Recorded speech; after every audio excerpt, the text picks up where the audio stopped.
18వ పాఠము పేతురు ప్రతివాదము మరియు అంతియొకయలో సంఘస్థాపన. యెరూషలేము నాయకత్వము చేత పేతురు పరిచర్య ఆమోదింపబడుట. పేతురు అన్యజనుల యొద్దకు వెళ్ళిన కారణమును వివరిస్తూ దానిని సమర్థించుట. అపోస్తలుల కార్యముల పుస్తకము 11వ అధ్యాయం గూర్చిన చర్చను మనము 17వ పాఠంలో మొదలుపెట్టాము. మన అధ్యయనములోని ఈ భాగాన్ని మొదలుపెట్టుచుండగా అన్యజనులు విమోచింపబడిన సందర్భంలో జరిగిన విషయాన్ని కొర్నేలి మరియు అతని కుటుంబ సభ్యులకు సువర్తమానమును ప్రకటించుటలో అపోస్తలుడైన పేతురు మరియు అతనితో కూడా కైసరేలో ఉండిన 6 సాక్షులు వహించిన పాత్రను మనము గ్రహించాలి. అందుకుగాను మొదటి వచనము మొదలుకొని 18వ వచనం వరకు మనకు వీలైనంత విస్తృతంగాను విదితంగాను వివరింపబడాలి. చోటు చేసుకున్న సంఘటనలను గూర్చి దినవృత్తాంతముల ప్రకారంగా ఇతర అపోస్తలుల ఎదుట సాక్ష్యమిచ్చు సాక్షులుగా వీరు యెరూషలేమునకు వచ్చారు. అపోస్తలుల కార్యములు 11వ అధ్యాయం 14వ వచనం. కొర్నేలి ప్రార్థించుచుండెను. ఆ సమయములో ప్రభువు అతని ప్రార్థనలకు ప్రత్యుత్తరముగా తన దూతను పంపించాడనే వాస్తవాన్ని పేతురు వారికి గుర్తు చేస్తున్నాడు. యొప్పేలో ఉండిన పేతురు వారి యొద్దకు వచ్చి అతడును అతని ఇంటి వారందరూ రక్షింపబడగల సువర్తమానమును వారికి తెలియజెప్పునట్లు పేతురును పిలువనంపడానికి కొర్నేలి తన దాసులను యొప్పేకు పంపవలనని కూడా దేవదూత అతనికి సెలవిచ్చాడు. కొర్నేలి రక్షింపబడుటకు గాను శిలువ సందేశము, ప్రభు యొక్క మరణము, ప్రభు పాతిపెట్టబడుట మరియు పునరుత్థానుడై తిరిగి లేచిన విషయాలు అవసరమయ్యాయి. అపోస్తలుల కార్యములు 11వ అధ్యాయం 14వ వచనం. తనకొక దర్శనము చూపింపబడిందనియు దాని అర్థమేమిటో పరిశుద్ధాత్మ అతనికి వివరించాడనియు పేతురు వారికి తెలియజెప్పాడు. ఎటువంటి సంకోచము గాని పూర్వాభిప్రాయములు లేదా దురభిప్రాయములు గాని లేకుండానే పేతురు వెళ్ళాల్సిందని కూడా అతనికి తెలియజెప్పబడింది. నాకు చెప్పబడినట్లు నేను చేశాను. నేను క్రీస్తును ప్రకటించుచుండగా కొర్నేలి దేవుని యొక్క రక్షింపబడిన కుమారుడని అతని అంతరంగములో నివసించుటకు కాదు గాని అతనికి అన్య భాషలు మాట్లాడగల శక్తిగల వరములను ఇయ్యడానికి పరిశుద్ధాత్మ కొర్నేలి మీదికి దిగాడు. అపోస్తలుల కార్యములు 10వ అధ్యాయం 43 నుండి 44 వరకు. ప్రతి ఒక్కరి వలనే కొర్నేలి కూడా సువార్తను విని విశ్వసించి ఆ మీదట స్పందించాల్సి ఉండింది. అతడు నూతన జన్మమును అనుభవించాల్సి ఉండింది. అతడు నీటి మూలముగాను ఆత్మ మూలముగాను జన్మించాల్సి ఉండింది. యోహాను సువార్త 3వ అధ్యాయం 5వ వచనముతో పోల్చి చూడుము. పునర్జన్మ సంబంధమైన ఉదక స్నానం ఉండాలని, అలా కడగబడి పరిశుద్ధాత్మ చేత నూతన స్వభావం కలుగజేయబడిన పునర్జన్మ ఉండాలని పౌలు తీతుకు రాసిన పత్రిక 3వ అధ్యాయం 5వ వచనములో సెలవిచ్చాడు. నూతనముగా జన్మించుట అనే ప్రక్రియలోని పద్ధతి ఇదే. కొర్నేలి రక్షింపబడక మునుపు అతడు నూతన జన్మమును అనుభవించాల్సి ఉండింది. అన్య భాషలు మాట్లాడగల శక్తిగల వరముతో పరిశుద్ధాత్మ అతని మీదికి దిగివచ్చుట కొర్నేలికి సంబంధించిన ఆ ప్రక్రియలోని భాగమై ఉండింది. పరిశుద్ధాత్మ కొర్నేలి మీదకి దిగి వచ్చినప్పుడు అది పెంతెకోస్తు దినాన యెరూషలేములో సంభవించిన సంఘటనను పేతురుకు గుర్తు చేసింది. సకల శరీరుల మీద పరిశుద్ధాత్మ కుమ్మరింపబడింది ఆనాడే. అపోస్తలుల కార్యములు 2వ అధ్యాయం. పరిశుద్ధాత్మ కుమ్మరింపబడెను. అపోస్తలుల కార్యములు 10వ అధ్యాయం 45వ వచనం. అనగా మనమింతకు మునుపటి అధ్యాయములో నేర్చుకున్నట్టుగా గ్రీకు వ్యాకరణ భూతకాలంలో గతంలో ఒక ప్రక్రియ పూర్తి చేయబడింది. అయితే దాని పరిణామములు వర్తమాన కాలంలో కూడా ఉంటున్నవని అది అర్థమిస్తుంది.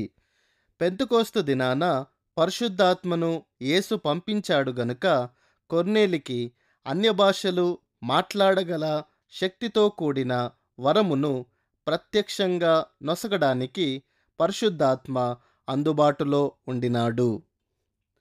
ఆ తరువాత కొర్నేలి బాప్తిస్మం పొంది 10వ అధ్యాయం 47 నుండి 48 వరకు అతడు దేవుని కుమారుడయ్యాడనుటకు ఒక ముద్రగా, ఒక సంచకరువుగా లేదా రుజువుగా అతని అంతరంగములో నివసించుటకు పరిశుద్ధాత్మను పొందాడు. ఇతర అపోస్తలులకు ఈ విషయాలన్నిటినీ స్పష్టం చేయడానికి పేతురు బహుగా ప్రయాసపడుచుండెను.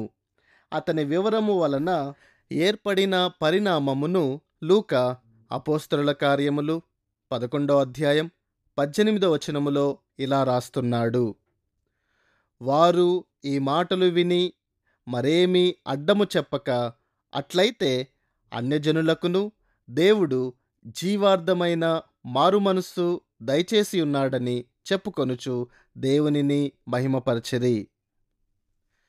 అంతియొకయలో ప్రభువు తన సంఘమును కట్టుచున్నాడు. 19వ వచనముతో మొదలుపెట్టి అధ్యాయం చివరి వచనం వరకు మనము సిరియా దేశములోని అంతియొకయలో సంఘము స్థాపింపబడుటను గూర్చి చదువుతాము. ఈ గొప్ప సంఘస్థాపన ఒక చాలా ప్రాముఖ్యమైన సంఘటనయ్యుండింది. ఈ సంఘం మొదటి శతాబ్దములో నెలకొల్పబడిన సంఘాలన్నిటిలో బహు బలమైనది మరియు అత్యంత ఆత్మ సంబంధమైనదై ఉండింది. పౌలు తన మిషనరీ ప్రయాణాలు అన్నిటినీ ఇక్కడి నుండే మొదలుపెట్టుచుండెను. యెరూషలేములోని సంఘం ఎదుర్కొన్న హింసలు అపోస్తలుల కార్యములు 8వ అధ్యాయం మరియు స్టెఫను మరణించిన తరువాత శిష్యులలో కొందరు ఆయా ప్రాంతాలకు చెదిరిపోయిన దాని పరిణామంగా అంతియొకయలోని సంఘం మొదలయ్యిందని లూకా అపోస్తలుల కార్యములు 11వ అధ్యాయం 19వ వచనములో చెబుతున్నాడు. ఇలా చెదిరిపోయిన వారిలో కొందరు ఫేనీకే వరకు పయనించారు. ఇది 120 మైళ్ళ పొడవుండిన ఒక ఇరుకైన ప్రదేశం. వారు కుప్రా మరియు అంతియొకయకు కూడా చెదిరిపోయారు గనుక వారు చెదిరిపోయిన ప్రతి చోట సువార్త ప్రకటించారు. ఫెనీకే వంటి పెద్ద పెద్ద పట్టణాల్లో సంఘం స్థాపింపబడిందని లూకా అపోస్తలుల కార్యముల పుస్తకములో అటు తరువాత తెలియజెప్పుతున్నాడు. ఆ ప్రాంతములో పయనించినప్పుడు పౌలు కొందరు సహోదరులతో కూడా ఈ పట్టణాన్ని సందర్శించాడు.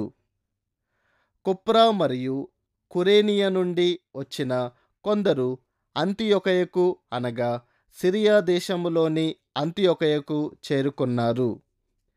ప్రభు అయిన యేసు గూర్చిన మాటలను గ్రీకులతో మాట్లాడటం మొదలుపెట్టారు. మనము అపోస్తలుల కార్యములు 2వ అధ్యాయము నుండి గమనిస్తున్నట్టుగా వారు పంచుకున్న సందేశమంతా ప్రభు అయిన యేసును మరియు ఆయన యందు కనుగొనబడగల సత్యమును గూర్చినదై ఉండింది. ఈ సందేశం క్రొత్త నిబంధన యందంతటను ఒకే రీతిగా ఉన్నది. ఎఫెసీయులకు రాసిన పత్రిక 4వ అధ్యాయం 21వ వచనములో పౌలు ఇలా చెబుతున్నాడు: అయితే మీరు యేసును గూర్చిని విని ఆయన యందలి సత్యము ఉన్నది ఉన్నట్టుగానే ఆయన యందు ఉపదేశింపబడితిరి. ఆ సత్యం సాపేక్షమైనది మరియు సంపూర్ణమైనది. మనము ఈ వాక్య భాగాలను చదివినప్పుడు అది యేసునందున్నట్టుగా సత్యము గూర్చి మాట్లాడటం అంటే ఏమిటో తెలుసుకుంటాము. ప్రభువు హస్తము వారితో కూడా ఉండెను గనుక అనేకులు ప్రభువునందు విశ్వాసముంచారనేది దీని స్పందనయై ఉండింది. యేసునందు విశ్వాసముంచిన వారికి వారు దేవుని కుమారులగుటకు అధికారము లేదా హక్కు ఇవ్వబడిందని యోహాను వ్రాస్తున్నాడు. యోహాను సువార్త 1 12-13 వరకు. నీవు ఇదివరకే ఏమయ్యున్నావో మరలా అదే కాలేవని స్పష్టమవుతుంది. ఒకడు నమ్మకము గల విశ్వాసి అవగానే అతడు దేవుని కుమారుడు అవడు. నిశ్చయంగా దేవుని కుమారుడగుటలో నమ్మకము గల విశ్వాసం, ఒప్పింపు మరియు అభయం అవసరమే. కానీ ఇవన్నీ విధేయతతో కూడినవై ఉండాలి. ఇట్టి విధేయత ప్రదర్శింపబడినప్పుడు వాని విశ్వాసము ద్వారా అతడు దేవుని కుమారుడయ్యే అధికారము లేదా హక్కు ఇవ్వబడుతుంది. అపోస్తలుల కార్యములు 3 వారు మారుమనసు నొంది ప్రభువు తట్టు తిరగాలని దేవాలయము యొద్ద అతడు చుట్టూరా కూడుకొని ఉండిన వారికి పేతురు తెలియజెప్పుతున్నాడు. అంతియొకయలో ప్రభువునందు విశ్వాసముంచిన వారు ఆయన తట్టు తిరిగారు. అపోస్తలుల కార్యముల పుస్తకంలో ప్రజలు వారి విశ్వాసము చేత మారుమనసు నొంది ప్రభువు తట్టు తిరిగినప్పుడు వారు క్రీస్తులోనికి బాప్తిస్మమియ్యబడిరి. ఎందుకనగా వారు దేవుని కృపచేత రక్షింపబడే సమయం అదే. మనము దేవుని కృప మరియు అనుగ్రహము చేత రక్షింపబడితమని మనకు తెలుసు. విశ్వాసము మనలను ఎప్పుడు రక్షిస్తుంది? ఎటువంటి విశ్వాసము మనలను రక్షిస్తుందనేది మనము మన అధ్యయనములో ఆలోచించాల్సిన ప్రశ్న. పరిశుద్ధ బైబిలు ఆదికాండము మొదలుకొని ప్రకటన గ్రంథం వరకు వారి విశ్వాసం, వారి విధేయతను ప్రదర్శించు ఏదో ఒక విధమైన చర్య ద్వారా వ్యక్తం చేయబడితే తప్ప ఏ ఒక్కరైనను ఎప్పుడైనను వారి విశ్వాసమును బట్టి దీవింపబడలేదు. వారి విశ్వాసము చేత రక్షింపబడలేదనే వాస్తవాన్ని నొక్కి వక్కానిస్తున్నది.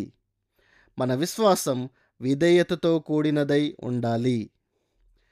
విధేయతతో కూడిన విశ్వాసమంటే ఏమిటో పౌలు రోమీయులకు రాసిన పత్రిక 1 మరియు 16 చర్చిస్తున్నాడు. అంతియొకయలోని విశ్వాసుల విశ్వాసం ఎటువంటిదై ఉండిందో మనకు తెలుసు. అది అప్పటి వరకు ప్రతి ఒక్కరూ స్పందించినట్టుగానే వారిని ప్రభువు తట్టు మళ్లించి ఆ తరువాత వారు సువార్తకు స్పందించినట్లు చేసిన విశ్వాసమై ఉండింది. వెళ్ళి బోధిస్తూ బాప్తిస్మమిచ్చుచు శిష్యులుగా చేయుడి అని ప్రభువు సెలవిచ్చాడు. మత్తయి సువార్త 28 వరకు. అంతియొకయలోని ప్రజలను సువార్త బోధింపబడింది గనుక వారు ప్రభువు తట్టు తిరగడం ద్వారా తండ్రి, కుమారుడు మరియు పరిశుద్ధాత్మ నామములోనికి బాప్తిస్మం పొందడం ద్వారా రక్షింపబడిన శిష్యులుగా చేయబడ్డారు. ఇలా జరిగిన తరువాతే అంతియొకయలోని సంఘం సుస్థిరంగా స్థాపింపబడింది. యెరూషలేములోని సంఘం బర్నబాను పంపుట. అంతియొకయలో సంఘం ఆరంభింపబడిందనే వార్త యెరూషలేమునకు చేరినప్పుడు అచ్చటి సంఘం బర్నబాను అంతియొకయకు పంపించారని లూకా అపోస్తలుల కార్యములు 11 వ్రాస్తున్నాడు. ఇచ్చట వాడబడుతున్న పంపిరి అనే పదం అధికారికంగా పంపిరి అని అర్థమిస్తుంది. అనగా యెరూషలేములోని అపోస్తలులు మరియు సహోదరుల ఆమోదము మరియు నిర్ణయము చొప్పుననే పంపబడెనని అర్థము. బర్నబా ఒక నియమిత కార్యభారముతో పంపబడ్డాడు గనుక అతడు అంతియొకయకు చేరుకొనినప్పుడు అచ్చట దేవుని కృపను చూచి బర్నబా ఆనందభరితుడయ్యాడని లూకా రాస్తున్నాడు. బలమైన మరియు ఆత్మ సంబంధమైన ఈ క్రొత్త నిబంధన సంఘము యొక్క పుట్టు పూర్వోత్తరాలనే చూస్తూ మనమిక్కడ ఎక్కువ సమయాన్ని గడపడం లేదు. కానీ అంత్యొకయ సంఘం ఇంత బలమైన సంఘంగా తీర్చిదిద్దబడుటకు గల విషయాల్లో వారికి దేవుని ఎడల విశ్వసనీయులై ఉండిన గొప్ప ఉపదేశకులుండిరనేది ఒక వాస్తవము. సంఘములో ఉపదేశకులుండిరని లూకా అపోస్తలుల కార్యములు 13వ అధ్యాయములో మొట్టమొదటిసారి వ్రాస్తున్నాడు. ఇతర సంఘాల్లో కూడా ఉపదేశకులుండిరి. కొరింథీయులకు రాసిన మొదటి పత్రిక 12వ అధ్యాయం, ఎఫెసీయులకు రాసిన పత్రిక 4వ అధ్యాయం మరియు తిమోతికి రాసిన 2వ పత్రిక 2వ అధ్యాయం దేవుని వాక్యమును ఉపదేశించు వారిని గూర్చి బహు గొప్పగా ఉద్ఘాటిస్తున్నాయి. అంత్యొకయలో గొప్ప ఉపదేశకులే గాక ప్రవక్తలు కూడా ఉండిరి. లూకా బర్నబాను లూకాసు వార్త 4వ అధ్యాయములో మొట్టమొదటిసారి పేర్కొంటున్నాడు. అతడు సౌలును చేర్చుకొని అతనిని అపోస్తుల యొద్దకు తీసుకొని వెళ్ళడానికి ముందడుగు వేసిన తీరును గూర్చి కూడా మనము అపోస్తలుల కార్యములలో తెలుసుకున్నాము. అతడు అపోస్తలులకు సౌలును సిఫారసు చేశాడు గనుక తత్ఫలితంగా యెరూషలేములోని సహోదరులు సౌలు వారి జతపనివాడుగా ఉండునట్లు అతనిని అంగీకరించారు.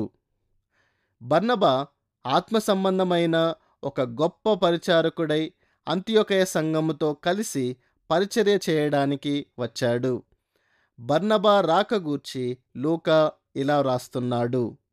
అతడు వచ్చి దేవుని కృపను చూచి సంతోషించి ప్రభువును స్థిర హృదయముతో హత్తుకొనవలెనని అందరినీ హెచ్చరించెను. అపోస్తలుల కార్యములు 11వ అధ్యాయం 23వ వచనం. ప్రభువును హత్తుకొనవలెనని అని వ్రాయబడి ఉన్నది. అనగా మనము ప్రభువుకే లేక జిగురులాగా అంటుకొని పోవాలి అనేది, క్రీస్తునకు సన్నిహితంగా అంటుకొని ఉండాలనేది దాని అక్షరార్థం. బర్నబా సందేశం ఇలా ఉన్నది: బుద్ధిపూర్వకమైన తాత్పర్యముతోనూ హృదయములోని స్థిరమైన ఉద్దేశముతోనూ ఈ పని చేయండి. మీరు క్రీస్తు అనుచరులై ఉంటారో లేదో ఇప్పుడే నిర్ణయించుకొనండి. అప్పుడు మీరు పరిస్థితులు ఎటువంటివైనా, ఎటువంటి నిరుత్సాహములు ఎదురైనా మీరు వాటితో నిమిత్తము లేకుండా క్రీస్తును సన్నిహితంగా హత్తుకొని ఉండగలరు. యేసు ఎడల విశ్వసనీయమైన వారై ఉండండి. ఆయన మిమ్ములను ఎన్నడును విడువడు, ఎడబాయడు. హెబ్రీయులకు రాసిన పత్రిక 13వ అధ్యాయం 5 నుండి 6 వరకు. ఇది నిజమని మనము మన అనుభవముల ద్వారా తెలుసుకొనుచున్నాము. గనుకనే మనలను నిరాశపరచడానికి ఎవరు ఏమి చేసినా లేక మనకు ఎటువంటి పరిస్థితులు ఎదురైనా వాటితో నిమిత్తము లేకుండా క్రీస్తును సన్నిహితంగా అంటుకొని ఉండాలనే మనము ఇదివరకే నిర్ణయించుకున్నాము. ఈ విధంగా ఇతర విశ్వాసులను ప్రోత్సహించడం బర్నబా యొక్క సహజ స్వభావమై ఉండింది. దైవజనుడైన ఇతని స్వభావమును మరియు వైఖరిని లూకా ఇలా వర్ణిస్తున్నాడు. అతడు పరిశుద్ధాత్మతోనూ విశ్వాసముతోనూ నిండుకొనిన సత్పురుషుడు. బహుజనులు ప్రభు పక్షమున చేరిరి. అపోస్తలుల కార్యములు 11వ అధ్యాయం 24వ వచనం. బర్నబా యొక్క మంచితనము పై పూతల వంటిది కాదని ఈ వచనం చెబుతున్నది. అతడు తన హృదయాంతరాలములో నుండి మంచివాడై ఉండెను. అతడు పరిశుద్ధాత్మతో నిండుకొనిన వాడై ఉండెను గనుక ఈ గుణగణం ప్రదర్శింపబడింది. అతడు పరిశుద్ధాత్మ సందేశముతో ప్రభావితమయ్యాడు. అతని జీవితంలో ఆత్మఫలములుండిందని స్పష్టమవుతున్నది. గలతీయులకు రాసిన పత్రిక 5వ అధ్యాయం 22 నుండి 23 వరకు. అతడు గొప్ప ఆత్మవిశ్వాసం, ఒప్పింపు మరియు ప్రభువునందలి నమ్మకముతో నిండియుండెను. అతని గుణలక్షణమును బట్టి అతడు అనేకులను ప్రభావితం చేశాడు గనుక చెప్పుకోదగినంత సంఖ్యలో ప్రజలు ప్రభువు తట్టు తిరుగుచుండిరి. ఏదేమైనా బర్నబా తన పనులను తానొక్కడే చేయలేకపోయాడు. అతనికి ఒక జతపనివాడు కావలసి వచ్చింది. అంతియొకయ మొదటి శతాబ్దము నాటి ప్రపంచములోని గొప్ప గొప్ప పట్టణాల్లో ఒకటై ఉండింది గనుక ఆ పట్టణములో ఎంతోమంది నివసించుచుండిరి. మొదటి శతాబ్దంలో రోమా సామ్రాజ్యంలో అదొక అత్యంత ప్రాముఖ్యమైన పట్టణమై ఉండింది గనుక అవకాశములు కూడా ఎక్కువగా ఉండినవి. కాబట్టి బర్నబాకు ఖచ్చితంగా అదనపు సహాయం అవసరమయ్యింది. బర్నబా ఒక జతపని వానిని సంపాదించుకున్నాడు. బర్నబా అంతియొకయలో పరిచర్య చేయుచుండినప్పుడు అతనికి సహాయకరంగా ఉండటానికి ఒకరు అవసరమయ్యారు గనుక అతడు తార్సునకు వెళ్ళి సౌలును కనుగొన్నాడు. అపోస్తలుల కార్యములు 9వ అధ్యాయం 30వ వచనముతో పోల్చి చూడుము. లూకా ఇలా రాస్తున్నాడు: అంతటా అతడు సౌలును వెదుకుటకు తార్సునకు వెళ్ళి అతనిని కనుగొని అంతియొకయకు తోడుకొని వచ్చెను. అపోస్తలుల కార్యములు 11వ అధ్యాయం 25 నుండి 26 వరకు. ఈ ఇరువురు తిరిగి అంతియొకయకు రావడం, అంతియొకయలో పరిచర్య చేయడం గూర్చి లూకా ఇలా రాస్తున్నాడు: వారు కలిసి 1 సంవత్సరమంతయు సంఘములో ఉండి బహుజనులకు వాక్యమును బోధించిరి. అపోస్తలుల కార్యములు 11వ అధ్యాయం 20వ వచన భీభాగం. ఆ తరువాత లూకా చాలా ముఖ్యమైన మాటలు వ్రాస్తున్నాడు. మొట్టమొదట అంతియొకయలో శిష్యులు క్రైస్తవులనబడిరి. అపోస్తలుల కార్యములు 11వ అధ్యాయం 26వ వచన భీభాగం. అనబడిరి అనే వ్యక్తీకరణము క్రొత్త నిబంధనలో పలుమార్లు వాడబడింది. మత్తయి సువార్త 2వ అధ్యాయం, హెబ్రీయులకు రాసిన పత్రిక 11వ అధ్యాయం 7వ వచనం మరియు అపోస్తలుల కార్యములు 10వ అధ్యాయం 22వ వచనముతో పోల్చి చూడుము. కొర్నేలి దైవికముగా బోధింపబడినాడని లూకా అపోస్తలుల కార్యములు 10వ అధ్యాయం 22వ వచనములో వ్రాస్తున్నాడు. బోధింపబడెను అనే పదం మూల గ్రంథ పాఠములో అనగా గ్రీకులో పిలువబడిరి లేక అనబడిరి అని అనువదింపబడింది. క్రైస్తవులు అనే పేరు ప్రభువే వారికి పెట్టాడు. వారు దైవికంగా క్రైస్తవులు అని పిలువబడ్డారు. కానీ వారు క్రైస్తవులు అని పిలువబడక మునుపు అన్యజనులు సంఘములోనికి తీసుకొని రాబడేంత వరకు ప్రభువు వేచియున్నాడనే విషయాన్ని గమనించండి. క్రైస్తవుడు అనగా క్రీస్తునకు చెందినవాడు అని అర్థము.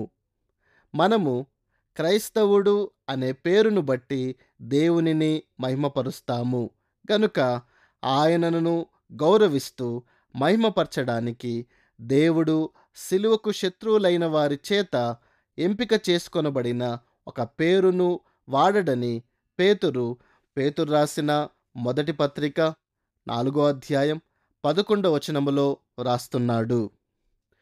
వారు క్రైస్తవులు కావాలనని ప్రోత్సహింపబడిన వారిని గూర్చి మనము చదువుతాము. అపోస్తలుల కార్యములు 26వ అధ్యాయం 28 నుండి 29వ వచనములో లూకా రాజైన అగ్రిప్పు పలికిన మాటలను ఇలా రాస్తున్నాడు.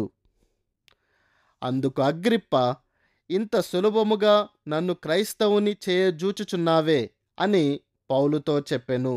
అందుకు పౌలు, సులభముగానో దుర్లభముగానో తమరు మాత్రమే కాదు, నేడు నా మాట వినువారందరూ ఈ బంధకములు తప్ప నా వలె ఉండునట్లు దేవుడు అనుగ్రహించునుగాక అనెను. పౌలు ఒక సామాన్య క్రైస్తవుడు. ఏదో ఒక నిర్దిష్టమైన క్రైస్తవుడు కాదు. అతడొక సామాన్య క్రైస్తవుడై ఉండెను. క్రొత్త నిబంధన క్రైస్తవుడై ఉండెను. మనమందరము కూడా అలాగే ఉండాలని దేవుడు ఆశిస్తున్నాడు. మనము క్రైస్తవులమై ఉన్నామనే వాస్తవమును బట్టి సామాన్యముగా ఏకముగా కాకపోవచ్చు. మనము క్రైస్తవులమైనందుకు శ్రమలను అనుభవిస్తూ కూడా మనము క్రైస్తవ జీవితం జీవించినప్పుడు మనము దేవునిని మహిమపరుస్తామని పేతురు చెప్పాడు. పేతురు రాసిన మొదటి పత్రిక 4వ అధ్యాయం 16వ వచనం.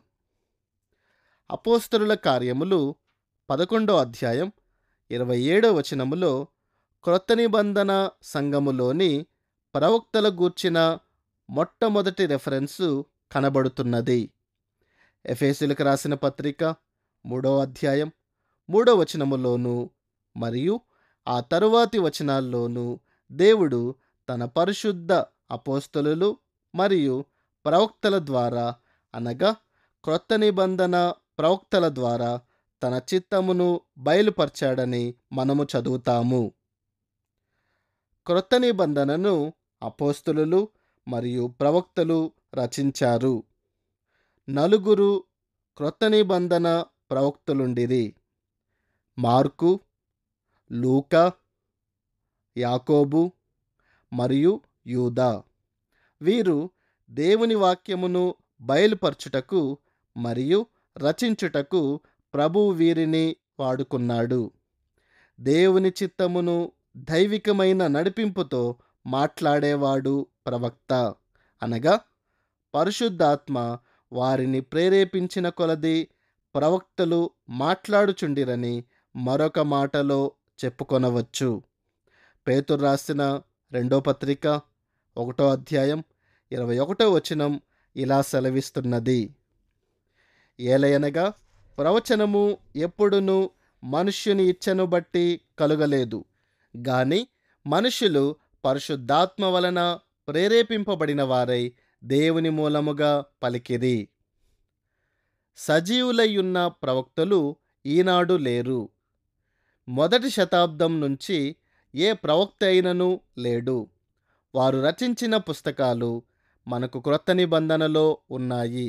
అయితే ఇక్కడ అపోస్తలుల కార్యములు 11వ అధ్యాయం 28వ వచనములో ప్రేరేపింపబడిన దేవుని మనస్సును దైవికమైన మాటల్లో వర్ణిస్తున్నవాడు మన ముందు ఉన్నాడు. కొరింథీయులకు రాసిన మొదటి పత్రిక 12వ అధ్యాయములో పరిశుద్ధాత్మ ప్రసాదించు అద్భుతకరమైన వరములను గూర్చిన జాబితాలో ప్రవచించుట ఒక అద్భుత కార్యములు చేయు వరములలో ఒకటిగా చేర్చబడింది. ప్రేరేపింపబడిన ఒక ప్రవక్త అగబు కొందరు ఇతర ప్రవక్తులతో కూడా యెరూషలేము నుండి అంతియొకయుకు వచ్చాడు. లేచి నిలువబడి పరిశుద్ధాత్మ చేత ప్రేరేపింపబడి ప్రవచన పలుకులు పలికాడు. రోమా సామ్రాజ్యమందంతటను వ్యాపింపబోచుండిన కరువు ఒకటి కలగనయ్యున్నదని చెప్పాడు. లూకా క్రీస్తు శకము 60లోని తొలి మాసాల్లో రచించుచుండినవాడు. అగబు ప్రవచించిన చాలా కాలం తర్వాత ఈ కరువు క్లౌదియా క్రీస్తు శకము 54 వరకు రోమా సామ్రాజ్య చక్రవర్తి అయ్యున్నప్పుడు అతని పరిపాలనలో వచ్చిందని చెప్పాడు. ఈ కరువు క్రీస్తు శకము 45లో వచ్చిన మాట నిజమని చరిత్రకారులు నిరూపించారు. ఇది అపోస్తలుల కార్యములు 11వ అధ్యాయములో లూకా రాయుచున్న సమయ సందర్భముతో పొంతనగలదై ఉన్నది. సంఘ సహకారము.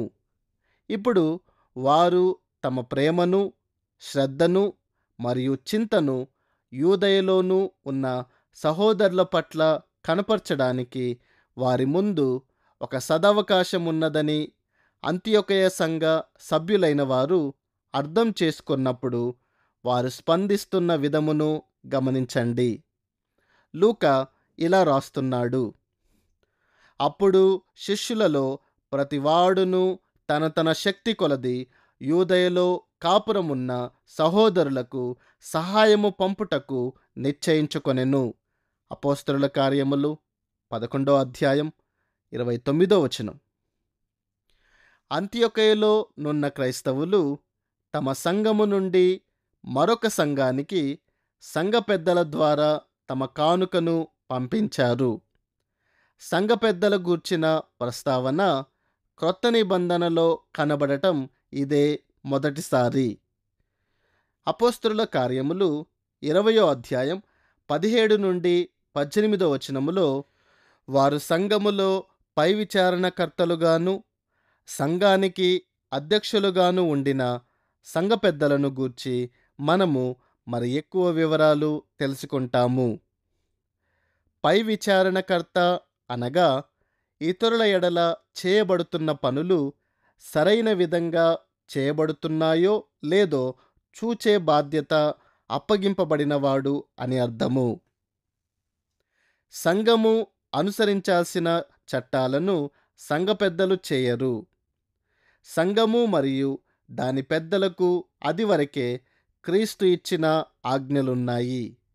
ఏదేమైనా అధికారమును నమ్మకమైన వారికి విభజించి అప్పగించుట మరియు ఇతర సహోదరుల కొరకు పనిచేయు బాధ్యత మరియు పై విచారణకు సంబంధించిన కర్తవ్యం సంఘ పెద్దల మీద ఉన్నది. స్థానిక సంఘంలో చేయబడు పనులు బైబిలు ఆధారంగాను లేఖనానుసారంగాను చేయబడుచు అవి దేవుని మహిమ మరియు స్తోత్రము కొరకు చేయబడినట్లు చూడాల్సిన కార్యనిర్వాహక బాధ్యత సంఘ పెద్దలపై ఉన్నది. తమ కానుకలను మరొక సంఘానికి పంపడానికి తీర్మానించుకొనుచు ప్రభు పనులు చేయుచున్న ఒక సంఘమును గూర్చిన గొప్ప ఉదాహరణ మన ముందున్నది. సంఘ సహకారం అంటే ఇదే. ప్రతి ఒక్క సంఘం స్వయం ప్రతిపత్తి మరియు స్వయం పరిపాలన విధానం గలదై ఉన్నది. సంఘంలో సంఘ పెద్దలను మించిన ఉన్నతమైన వ్యవస్థ ఏదియూ లేదు. సంఘ పెద్దలు ఒక నిర్దిష్టమైన స్థానిక సంఘంలో ఉపచారం చేస్తూ పై విచారణ చేయుచుందురు. మరొక సంఘానికి కానుకలు పంపవచ్చునా వద్దా అనే నిర్ణయం తీసుకోవడానికి ప్రతి సంఘం అనుమతింపబడింది. ఇంకా ఇట్టి కానుకలను స్వీకరించు సంఘం వారు పొందిన మొత్తమును ఎలా ఖర్చు చేయాలో వారే నిర్ణయించుకుంటారు. పంపించు లేక పంపిరి అనగా అంత్యొకయ సంఘాన్ని ఎవరునూ బలవంతం చేయలేదని లేదా వారిని ఒత్తిడి చేయలేదని అర్థము. ఈ విషయంలో వారు భాగస్వాములై ఉంటారో లేదో వారే నిర్ణయించుకున్నారు. రాజైన మొదటి హేరోదు అగ్రిప్ప సంఘమును హింసించుట. హింసకుడైన హేరోదు సంఘమును బాధించుట. అపోస్తలుల కార్యములు 12వ అధ్యాయములో లూకా సంఘము ఎదుర్కొనిన మరొక హింసను గూర్చి వ్రాస్తున్నాడు. ఈ హింస మూలాన ప్రభు యొక్క అపోస్తలులలో ఒకడైన యాకోబు ఖడ్గముతో హతమార్చబడ్డాడు. అపోస్తలుల కార్యములు 12వ అధ్యాయం 2వ వచనం. క్రొత్త నిబంధన సంఘములో ఇది 2వ మరణము. మొదట స్టెఫను మరణించాడు. అపోస్తలుల కార్యములు 7వ అధ్యాయం. ఇప్పుడు యాకోబును హతమార్చుటతో హేరోదు ఆగిపోలేదంటూ లూకా ఇలా రాస్తున్నాడు. ఇది యూదులకు ఇష్టమైన కార్యమని తెలుసుకొని పేతురును కూడా పట్టుకొనెను. ఆ దినములు పులియని రొట్టెల పండుగ దినములు. అపోస్తలుల కార్యములు 12వ అధ్యాయం 3వ వచనం. ఇది పస్కా సమయములో పులియని రొట్టెల పండుగ సమయములో జరిగిందని లూకా రాస్తున్న ఈ విషయం కీలకమైనది. ఎందుకనగా ఈ వారము రోజుల్లో యూదుల మనస్సునకు కష్టం కలిగించకూడదను ఆలోచనతో ఈ వారం రోజులు గడిచేంత వరకు పేతురును అక్కడనే ఉంచవచ్చునను ప్రణాళికతో ఆయన పేతురును చెరసాలలో వేయించాడు. లూకా ఇలా రాస్తున్నాడు: అతనిని పట్టుకొని చెరసాలలో వేయించి పస్కా పండుగైన పిమ్మట ప్రజల యొద్దకు అతని తేవలనని ఉద్దేశించి అతనికి కావలి ఉండుటకు 4 చతుష్టయముల సైనికులకు అతనిని అప్పగించెను. అపోస్తలుల కార్యములు 12వ అధ్యాయం 4వ వచనం. ఇక్కడ మన ముందర 16 సైనికులున్నారు. ఒక్కోసారి 4 చొప్పున విధులు నిర్వహిస్తుంటారు. 2 అపోస్తలుడైన పేతురుతో సంకెళ్ళు వేసుకొని ఉంటారు. 2 చెరసాల ద్వారముల యొద్ద కాపలా ఉంటారు. కానీ ఈ సమయంలో సంఘం ఊరకనే ఉండలేదు. అపోస్తలుల కార్యములు 12వ అధ్యాయం 5వ వచనములో లూకా ఇలా రాస్తున్నాడు: పేతురు చెరసాలలో ఉంచబడెను, సంఘమైతే అతని కొరకు అత్యాసక్తితో దేవునికి ప్రార్థన చేయుచుండెను. దేవుని గొప్ప సేవకుడైన పేతురు కొరకు సంఘము రాత్రంతా తరచుగా ప్రార్థించుచుండెను. అపోస్తలుడైన పేతురు తన పరిచర్యను కొనసాగించడం దేవుని చిత్తమయ్యున్నదనే నిరీక్షణతో ప్రార్థన చేయుచుండిన వారు దేవుని చిత్తము నెరవేరునట్లు ప్రార్థించుచుండిరని స్పష్టమవుతుంది. పేతురుపై దేవుని కాపుదలతో కూడిన శ్రద్ధ. దేవుడు కలుగజేసుకొని ఒక ప్రత్యేకమైన దూతను పంపించాడనేది గొప్ప వార్త. పంపబడిన దూత గాఢ నిద్రలో ఉన్న పేతురుకు అకస్మాత్తుగా అగపడ్డాడని లూకా రాస్తున్నాడు. అనగా పేతురు ప్రభువునందు అంత గొప్ప ప్రశాంతతను మరియు ఆనందాన్ని అనుభవించుచుండెనని అర్థమవుతుంది. ఇంత తీవ్రమైన ఒత్తిడి మరియు బెదిరింపులు ఎదురగుచుండినప్పటికీ అతడు హాయిగా నిద్రపోగలిగాడు. అయితే సందర్భానుసారమైన సమయము ముఖ్యమై ఉండింది గనుక దూత పేతురును లేపి అతడు తన వస్త్రమును ధరించుకొనాల్సిందని చెప్పాడు. దూత పేతురును లేపినప్పుడు సంకెళ్ళు అతని చేతుల నుండి ఊడిపడెను. అపోస్తలుల కార్యములు 12వ అధ్యాయం 7వ వచనం. దేవదూత రావడం, పేతురుకుండిన సంకెళ్ళు ఊడిపడటం ఒక అద్భుతకరమైన సంఘటనయని స్పష్టమవుతున్నది. పేతురుకు వేయబడిన సంకెళ్ళు అతనికి ఇరువైపులా కాపలాగా ఉండిన 2 సైనికులతో ముడిపెట్టబడి ఉండినవి. అట్లైనను అతడేం చేయాలో దేవదూత అతనికి తెలియజెప్పాడు. పేతురు ఆ ఆదేశాలను అమలు చేశాడు. నేను విడుదల చేయబడుతున్నానని కలగంటున్నట్లు ఉన్నానని పేతురు అనుకొని ఉంటాడు.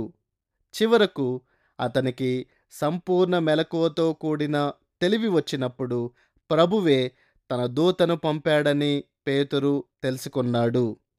అప్పుడు పేతురు ప్రభువు తన దూతను పంపి హేరోదు చేతిలో నుండి యూదులను ప్రజలు నాకు చేయ ఉద్దేశించిన వాటన్నిటి నుండి నన్ను తప్పించి ఉన్నాడని ఇప్పుడు నాకు నిజముగా తెలియనని అనుకొనెను. పేతురు నేరుగా యోహాను, మార్కు అని కూడా పిలువబడిన వాని తల్లి అయిన మరియ ఇంటికి వెళ్ళాడు. అపోస్తలుల కార్యములు 12వ అధ్యాయం 12వ వచన ఏ భాగం. మనము అపోస్తలుల కార్యములు 13వ అధ్యాయానికి వచ్చినప్పుడు ఈ మార్కు అను మారుపేరు గల యోహాను గూర్చి మరి ఎక్కువ వివరాలు తెలుసుకుంటాము. మార్కు సువార్త వ్రాయబడుటకు ఈయన పరిశుద్ధాత్మ చేత వాడుకొనబడిన ప్రవక్తులలో ఒకడు. ఇతడు ప్రభువునకు గొప్ప క్రొత్త నిబంధన పరిచారకుడై ఉండెను. మరియు ఇంటిలో అనేకులు కూడి ప్రార్థన చేయుచుండిరి అని లూకా వ్రాస్తున్నాడు. అపోస్తలుల కార్యములు 12వ అధ్యాయం 12వ వచనం. అనగా వీరందరూ ప్రార్థనా జీవితం విషయమై ఎంత గొప్ప వాంఛ కలిగి ఉండిరో మనకర్థమవుతుంది. వారు అపోస్తలుడైన పేతురు యొక్క సంక్షేమం కొరకును ప్రభువు చిత్తము నెరవేరాలనియు ప్రార్థించుచుండిరి. ఆ ఇంటికి వచ్చిన తరువాత అతడు తలవాకిటి తలుపు తట్టుచుండగా రోదే అను ఒక చిన్నది ఆలకించుటకు వచ్చెను. ఆమె పేతురు స్వరము గుర్తుపట్టి సంతోషము చేత తలుపు తీయక లోపలికి పరిగెత్తుకొని పోయి పేతురు తలుపు దగ్గర నిల్చున్నాడని తెలిపెను. అపోస్తలుల కార్యములు 12వ అధ్యాయం 13 నుండి 14 వరకు. పేతురు స్వరమును వినిన రోదే తలుపు తీయడానికి బదులుగా అతనిని తలుపు దగ్గరే నిలబెట్టునంతటి అత్యానందభరితురాలు అయ్యింది. సహజంగానే రోదే తెలియజెప్పిన సంగతి కొందరికి సందేహముగానే ఉండింది గనుక వారు నమ్మలేదు. అందుకు వారు నీవు పిచ్చిదానివి అనిది. అయితే తాను చెప్పినదే నిజమని ఆమె దృఢముగా చెప్పినప్పుడు వారు అతని దూత అనేది. పేతురు ఇంకను తట్టుచున్నందున వారు తలుపు తీసి అతనిని చూచి విభ్రాంతి నొందిరి. అప్పుడు పేతురు వారు ఊరకుండాలని వారికి చేసైగ చేస్తూ విషయాన్ని యాకోబునకు తెలియజెప్పమన్నాడు. అపోస్తలుల కార్యములు 12వ అధ్యాయం 17వ వచనం. ఇది యెరూషలేములోని సంఘ పెద్దలలో ఒకరిని గూర్చిన మరియు మిగిలిన సహోదరులకును ఈ విషయాన్ని తెలియజెప్పవలసిందని చెప్పబడిన దానిని గూర్చి మొట్టమొదటి ప్రస్తావన ఇది. మరుసటి దినాన సంభవించిన సంగతులను గూర్చి 18 మరియు 19 వచనాలు మనకు తెలియజెప్పుచున్నవి. సంభవించిన సంగతి విషయములో ఎటువంటి గాబరా మరియు సందేహం తలెత్తి ఉంటాయో మనము సులభంగా ఊహించుకొనవచ్చు. ప్రభువు కలగజేసుకొన్నాడు గనుక పేతురునకు కాపలా కాయడానికి బాధ్యులయుండిన సైనికులు అతనికి ఏమి జరిగిందోనని వివరించడానికి ప్రయత్నిస్తూ అల్లకల్లోలమును సృష్టించుచుండిరి. అపోస్తలుల కార్యములు 12వ అధ్యాయం 18వ వచనం.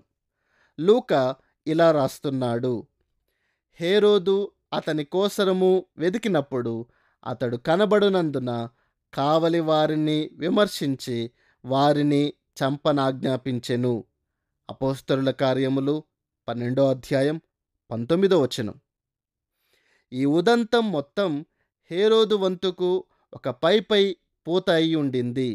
ఎందుకనగా దేవుడు జోక్యం చేసుకొని పేతురును అద్భుతకరంగా విడిపించాడనే వాస్తవాన్ని అతడు అంగీకరించలేకపోయాడు గనుక కాపలాదారులు అబద్ధమాడుచుండిరని చెప్పి తనను తాను సంతృప్తిపరచుకున్నాడు. అతడు ఆ కాపలాదారులను హతమార్చి జరిగిన దానిని అనగద్రొక్కడానికి ప్రయత్నించాడు. కానీ అసలు సత్యమేమిటో మనకు తెలుసు. ఎందుకనగా జరిగిన విషయాలను లూకా వ్రాసిపెట్టాడు. అతడు ఆ పట్టణాన్ని వదిలిపెట్టడానికి ఇదే మంచి సమయమని హేరోదు ఆలోచించాడు గనుక అతడు కైసరేకు వెళ్ళి అక్కడ కొంతకాలమున్నాడని లూకా రాశాడు. దేవుడు హేరోదును సందర్శించుట.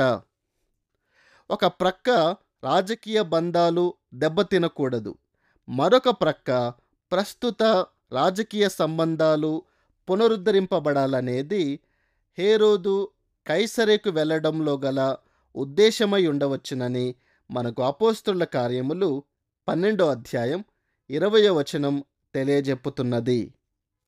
లూకా ఇలా రాస్తున్నాడు: తూరీయుల మీదను సీదోనీయుల మీదను అతనికి అత్యాగ్రహము కలిగినందున వారేక మనస్సుతో రాజునొద్దకు వచ్చి అంతఃపురమునకు పై విచారణకర్తయగు బ్లాస్తును తమ పక్షముగా చేసుకొని సమాధానపడవలెనని వేడుకొనిరి.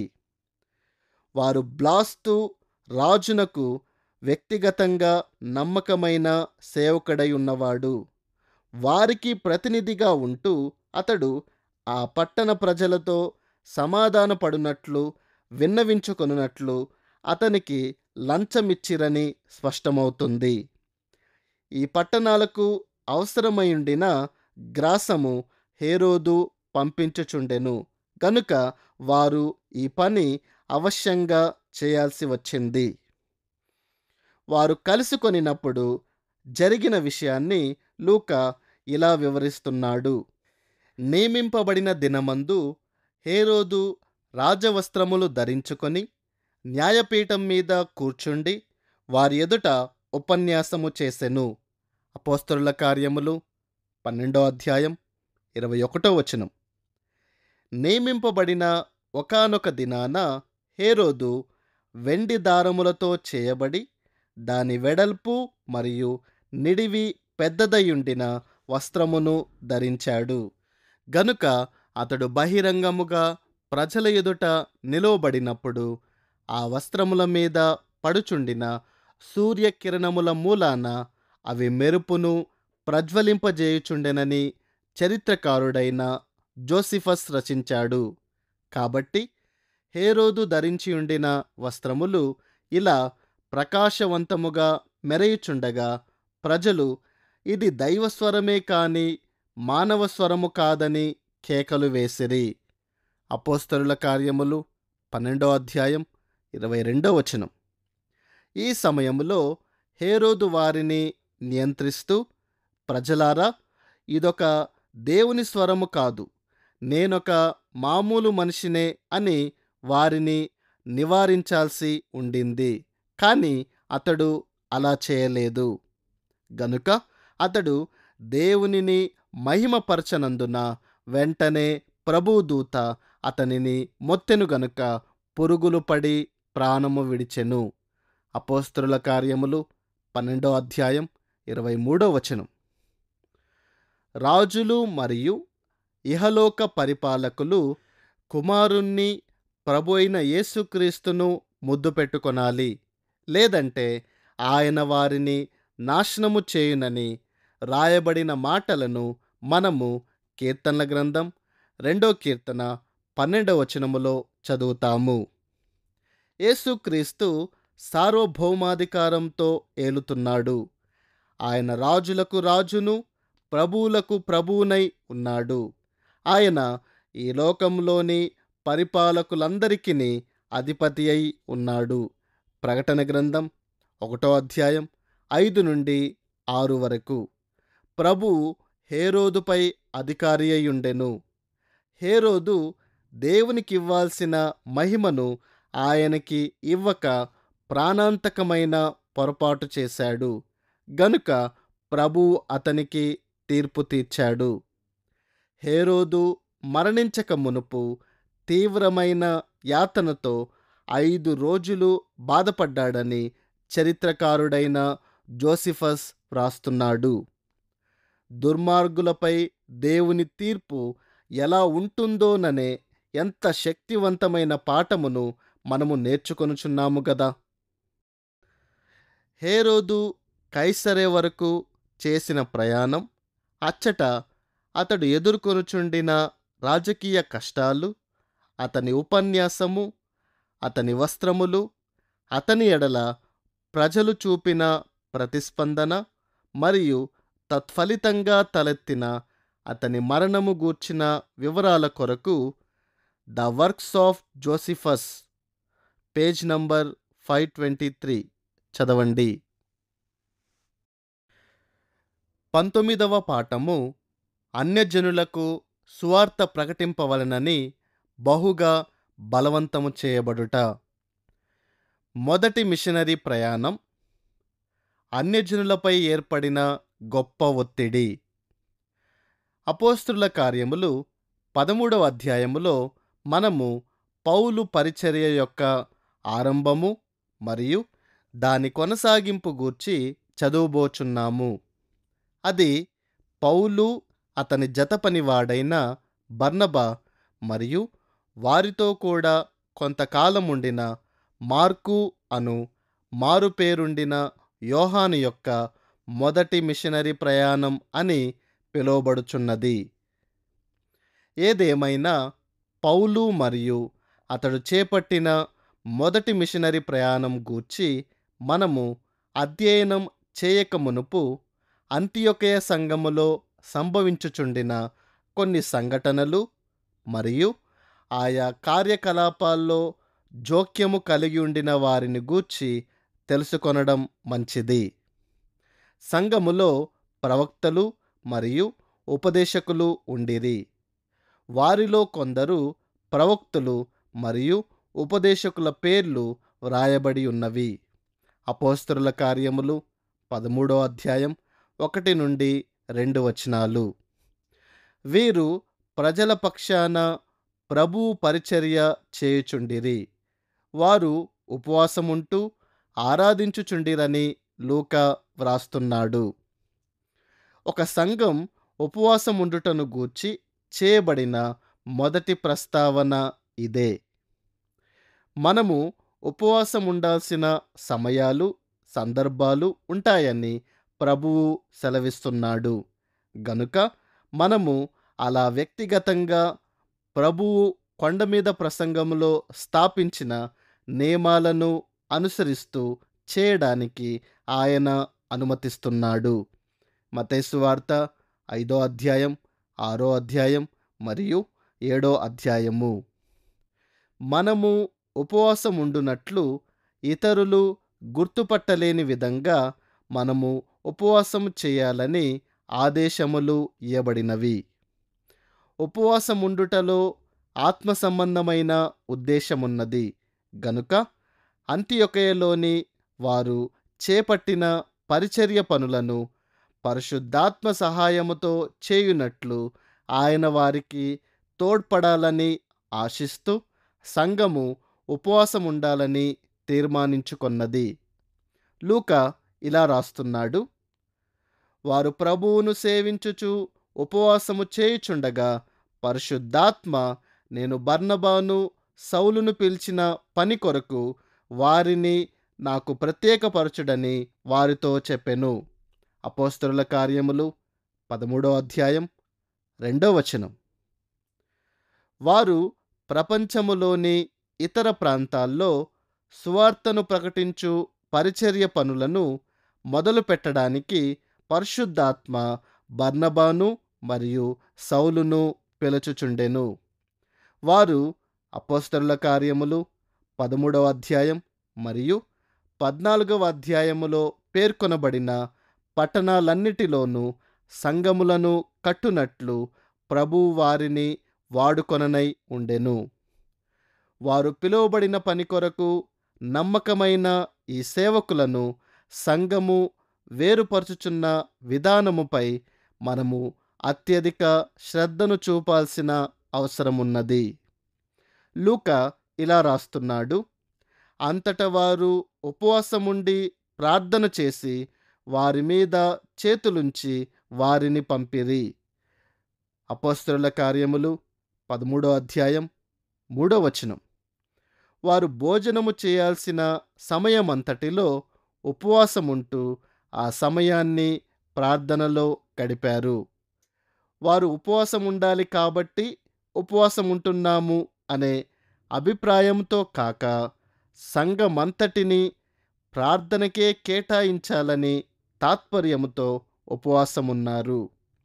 వారు ఈ సహోదరులతో కలిసి వారి కొరకు ప్రార్థన చేయుచుండిరి. ఆ తరువాత వారంతా ఈ సహోదరులపై చేతులుంచారు.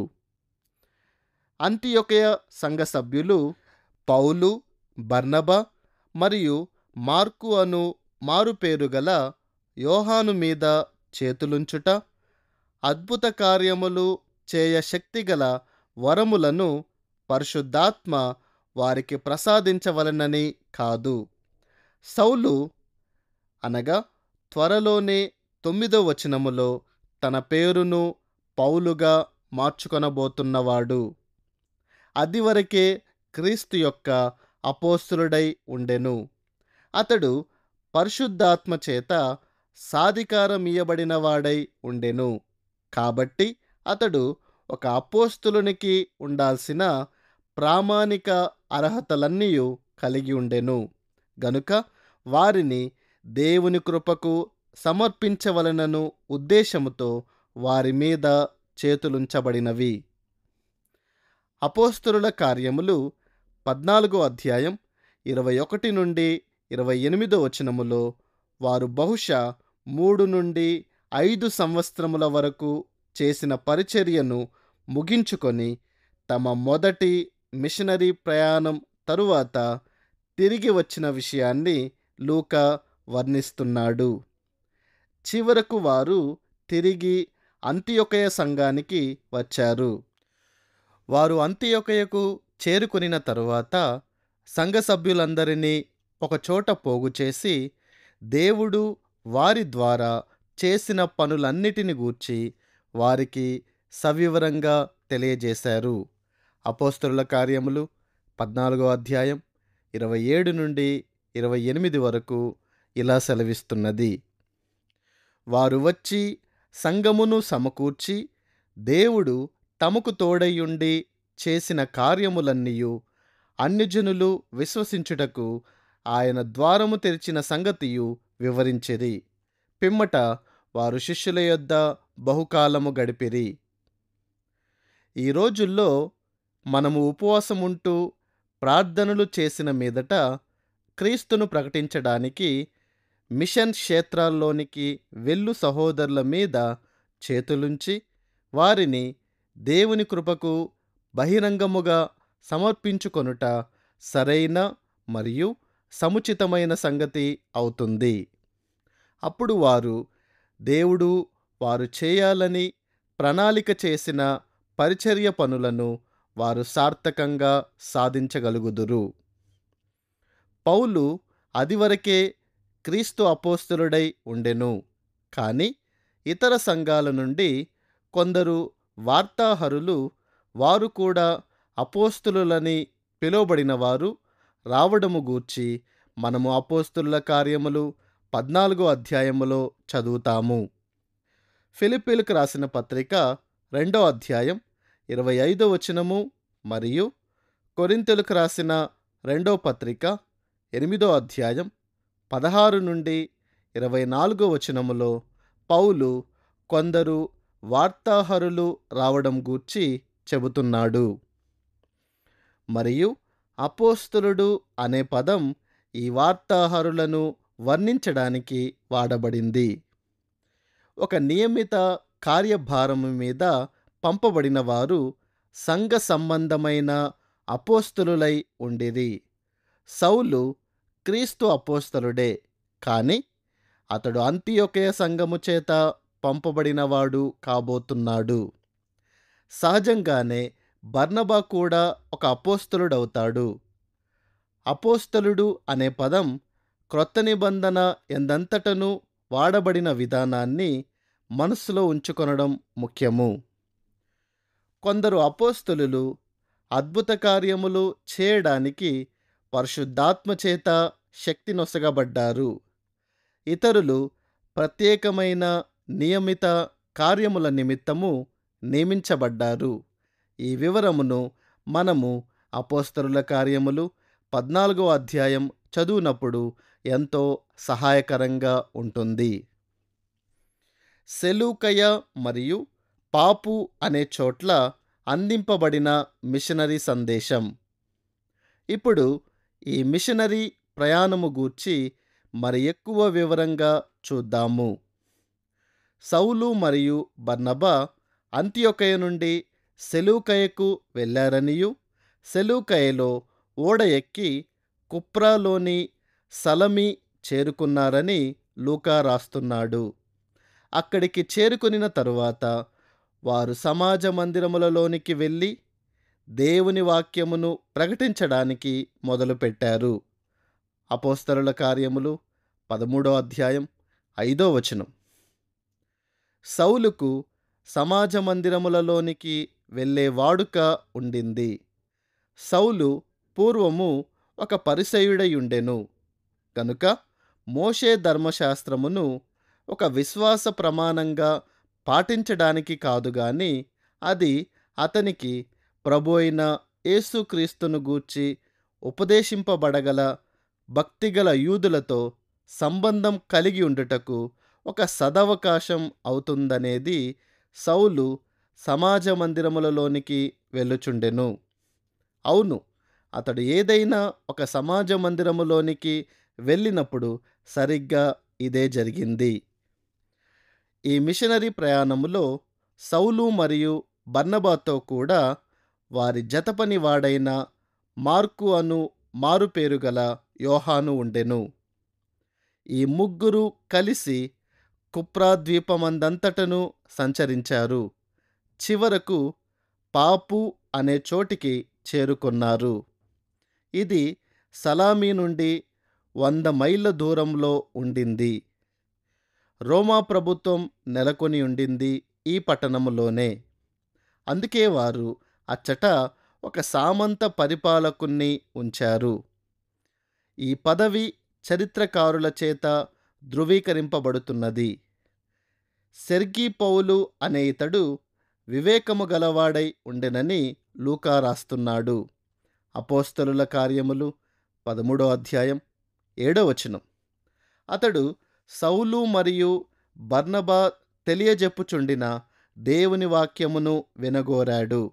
అయితే ఎలుమ ఆ అధిపతిని విశ్వాసము నుండి తొలగింపవలనని యత్నము చేసి వారిని ఎదిరించెను. ఎలుమ అను పేరునకు గారడీవాడని అర్థము. 13వ అధ్యాయం 8వ వచనం. సామంత రాజులు భవిష్యత్తును గూర్చి రహస్యమయమైన అంతర్దృష్టి కలిగి ఉండి జ్ఞానముతో కూడిన కొన్ని విషయాలను పరిపాలకునికి సూచింపగల ఒక సలహాదారుని కలిగి ఉండుట అసాధారణమైన విషయమేమి కాదని చరిత్రకారులు వ్రాసిపెట్టారు. ఎలుమ ఈ హోదాకు చెందినవాడై ఉండెను. సామంతరాజు ఇతనికి ఆర్థిక సహాయాన్ని అందజేయుచుండెనని స్పష్టమవుతుంది. సామంతరాజు క్రీస్తునందున్న సత్యమును వినుచుండెననియు అతనికిని గారడి విద్య మరియు శరీర కార్యములకును ఎటువంటి సంబంధమైనను లేదని తెలుసుకొనవలననియు అతడు వివేచించుచుండెను. పాత నిబంధనలోను మరియు క్రొత్త నిబంధనలోను దేవుడు మాంత్రికులకు మరియు అటువంటి గారడి విద్యలను అభ్యసించుచుండిన వారందరికీ విరోధంగా మాట్లాడాడు. అతడు తన పదవి నుండి తొలగింపబడుననియు అతనికి అందజేయబడుచుండిన ఆర్థిక సహాయం ఆపుచేయబడుతుందనియు ఎలుమ ఎరిగి ఉండెను. గనుక అతడు దేవుని వాక్యమును వ్యతిరేకించడానికి మొదలుపెట్టాడు. అపోస్తలుల కార్యములు 13వ అధ్యాయం 9వ వచనములో సౌలు పేరు మొట్టమొదటిసారి పేర్కొనబడుతున్నది. ఈ పేరు హెబ్రియ పేరు. ఇప్పుడది పౌలుగా మార్చబడుతున్నది. ఇది రోమియ పేరు. పౌలు అనే లాటిన్ పదము చిన్నవాడు లేక పొట్టివాడు అని అర్థమిస్తుంది. ఈ పదమునకును పౌలు యొక్క శారీరక ఎత్తునకును ఏమైనా సంబంధం ఉన్నదో లేదో తెలియదు. కానీ ఇప్పటి నుండి అతడు క్రొత్త నిబంధనలో పౌలు అని పిలువబడుతున్నాడు. ఎలుమ ఎడల పౌలు ప్రదర్శించిన ప్రతిస్పందన గూర్చి లూకా ఇలా రాస్తున్నాడు. అందుకు పౌలనబడిన సౌలు పరిశుద్ధాత్మతో నిండినవాడై అతనిని తేరిచూచి సమస్త కపటముతోనూ సమస్త దుర్మార్గముతోనూ నిండినవాడా, అపవాది కుమారుడా, సమస్త నీతికి విరోధి, నీవు ప్రభువు యొక్క తిన్నని మార్గములు చెడగొట్టుట మానవా అని చెప్పెను. అపోస్తలుల కార్యములు 13వ అధ్యాయం 9 నుండి 10 వరకు. ప్రత్యేకమైన ఈ సందర్భంలో నిండినవాడై అనే పదము చేత ప్రభావితము చేయబడి లేక చేత అదుపు చేయబడి అని అర్థమిస్తుంది. ఇది అద్భుత కార్యములు చేయగల శక్తియో లేక కేవలము దేవుని వాక్యమును గూర్చిన పరిశుద్ధాత్మ సందేశము చేత ప్రభావితము చేయబడుటయో అది ఏమై ఉన్నదో సందర్భము నిర్ణయిస్తుంది. అది అద్భుత కార్యములు చేయగల శక్తితో కూడిన పరిశుద్ధాత్మ ప్రభావమని ఇచ్చట సందర్భం తెలియజెప్పుతున్నది. పౌలు పరిశుద్ధాత్మతో నిండుకొని ఉండెను లేక ప్రభు యొక్క పరిశుద్ధాత్మ చేత ప్రభావితుడై ఉండెను గనుక ఎలుమ హృదయము ఎటువంటిదో ఎరిగి ఉండెను. ప్రభువు మార్గములు తిన్ననివి, అవి వాటి దిశను ఇటు అటు దారి మళ్లించవు. కాని ఎలుమ ప్రభు యొక్క తిన్నని మార్గములను తీసుకొని వాటిని వంకర మార్గములుగా చేయడానికి ప్రయత్నించుచుండెను. అతడు క్రీస్తునందలి సత్యమునకు శత్రువయ్యుండెను. అతని దుర్మార్గతను బట్టి పరిశుద్ధాత్మ ఒక అపోస్తలుని ద్వారా అతనికి గాయము కలుగజేశాడు. ఇటువంటి శిక్ష వేయబడిన సందర్భం అపోస్తలుల కార్యములలో ఇది ఒక్కటే కనబడుతుంది. కొరింథీయులకు రాసిన మొదటి పత్రిక 12వ అధ్యాయం 10వ వచనములో పౌలు అద్భుత కార్యములు చేయగల శక్తిని గూర్చి, పరిశుద్ధాత్మ నుండి ప్రాప్తించు శక్తిని గూర్చి మాట్లాడుతున్నాడు. ఇట్టి శక్తి అననీయ మరియు సప్పీరా మరణము ద్వారా ప్రదర్శింపబడుటను మనము అపోస్తలుల కార్యములు 5వ అధ్యాయములో చూశాము. కానీ ఎలుమ విషయంలో అతనికి కలుగజేయబడిన శారీరక గాయం కొంతకాలము మాత్రమే ఉండింది. వారు ఇంతకు మునుపు ఎప్పుడు సువార్తకు శత్రువైన వానిని గ్రుడ్డితనంతో మొత్తారో చెప్పుమని వారికి అటువంటి వరములను పరిశుద్ధాత్మ ఇచ్చాడని సాధికారంతో చెప్పుకొనడి వారిని అడగడం ఈ రోజుల్లో ఆసక్తికరమైన విషయమవుతుంది. ఎలుమకు జరిగింది సరిగ్గా ఇదే. అంతేగాక అది దేవుని వాక్యమును ధృవీకరించింది. పౌలు ఎలుమతో ఇలా చెబుతున్నాడు, ఇదిగో ప్రభువు తన చెయ్యి నీ మీద ఎత్తి ఉన్నాడు. నీవు కొంతకాలము గ్రుడ్డివాడవై సూర్యుని చూడకుందువని చెప్పెను. వెంటనే మబ్బును చీకటియు అతనిని కమ్మెను గనుక అతడు తిరుగుచు ఎవరైనా చెయ్యి పట్టుకొని నడిపింతురా అని వెతుకుచుండెను. అపోస్తలుల కార్యములు 13వ అధ్యాయం 11వ వచనం. ఎలుమ కొంతకాలము పూర్తిగా గ్రుడ్డివాడయ్యాడు. మొదటి శతాబ్దంలో ఇవ్వబడిన అద్భుత కార్యములు చేయ శక్తిగల వరముల యొక్క రూపకల్పన మరియు ఉద్దేశమును గూర్చి మనము చెప్పుకొనిన దానిని ఇది రుజువు చేస్తుంది. ఈ సందర్భంలో ప్రదర్శింపబడినట్టుగా అపోస్తలులు వారు క్రీస్తు అపోస్తలులయ్యుండిరని చెప్పడానికి వారికి కొన్ని ప్రామాణిక అర్హతలుండినవి. కొరింథీయులకు రాసిన 2వ పత్రిక 12వ అధ్యాయం 12వ వచనం. సామంతరాజు వ్యక్తం చేసిన స్పందన ఏమై ఉండవచ్చునో మనము ఊహించుకొనగలము. అట్లైనను అది అబ్బురము కలుగజేయునదై ఉండింది. దానిని గూర్చి లూకా ఇలా రాస్తున్నాడు, అంతటా ఆ అధిపతి జరిగిన దానిని చూచి ప్రభు బోధకు ఆశ్చర్యపడి విశ్వసించెను. అపోస్తలుల కార్యములు 13వ అధ్యాయం 12వ వచనం. సెర్గీ పౌలు ప్రభువునందు విశ్వాసముంచాడు. అతడు దేవుని వాక్యమును వినాలని ఎంతో ఆసక్తితో వెదుకుచుండెను. ఆ తరుణం ఇప్పుడు లభించింది గనుక దేవుని వాక్యమును విన్నాడు, దానిని నమ్మాడు. అది ప్రత్యేకంగా ఎలుమ మీద చూపించిన ప్రభావమును బట్టి ప్రభు బోధకు ఆశ్చర్యపడ్డాడు. ఆ తరువాత పౌలు మరియు తన సహచరులు పాపు నుండి బయలుదేరి పంపూలియాలో నున్న పెర్గేకు చేరుకున్నారు. అపోస్తలుల కార్యములు 13వ అధ్యాయం 13వ వచనం. ఈ సమయములో మార్కు అను మారుపేరు గల యోహాను తిరిగి యెరూషలేమునకు వెళ్ళిపోయాడు. అపోస్తలుల కార్యములు 13వ అధ్యాయం 14వ వచనం. అతడు పౌలును మరియు బర్నబాను ఎందుకు విడిచిపెట్టి వెళ్ళిపోయాడో మనకు తెలియదు. కానీ యోహాను యెరూషలేము నుండి అంతియొకయకు వెళ్ళిన తరువాత పరిచర్యలో పౌలు మరియు బర్నబాతో మరలా కలవాలని ఆశించినట్లు మనము అపోస్తలుల కార్యములు 15వ అధ్యాయములో చదువుతాము. కానీ అతనిని మరలా చేర్చుకొనడం యుక్తము కాదని పౌలు తలంచాడు.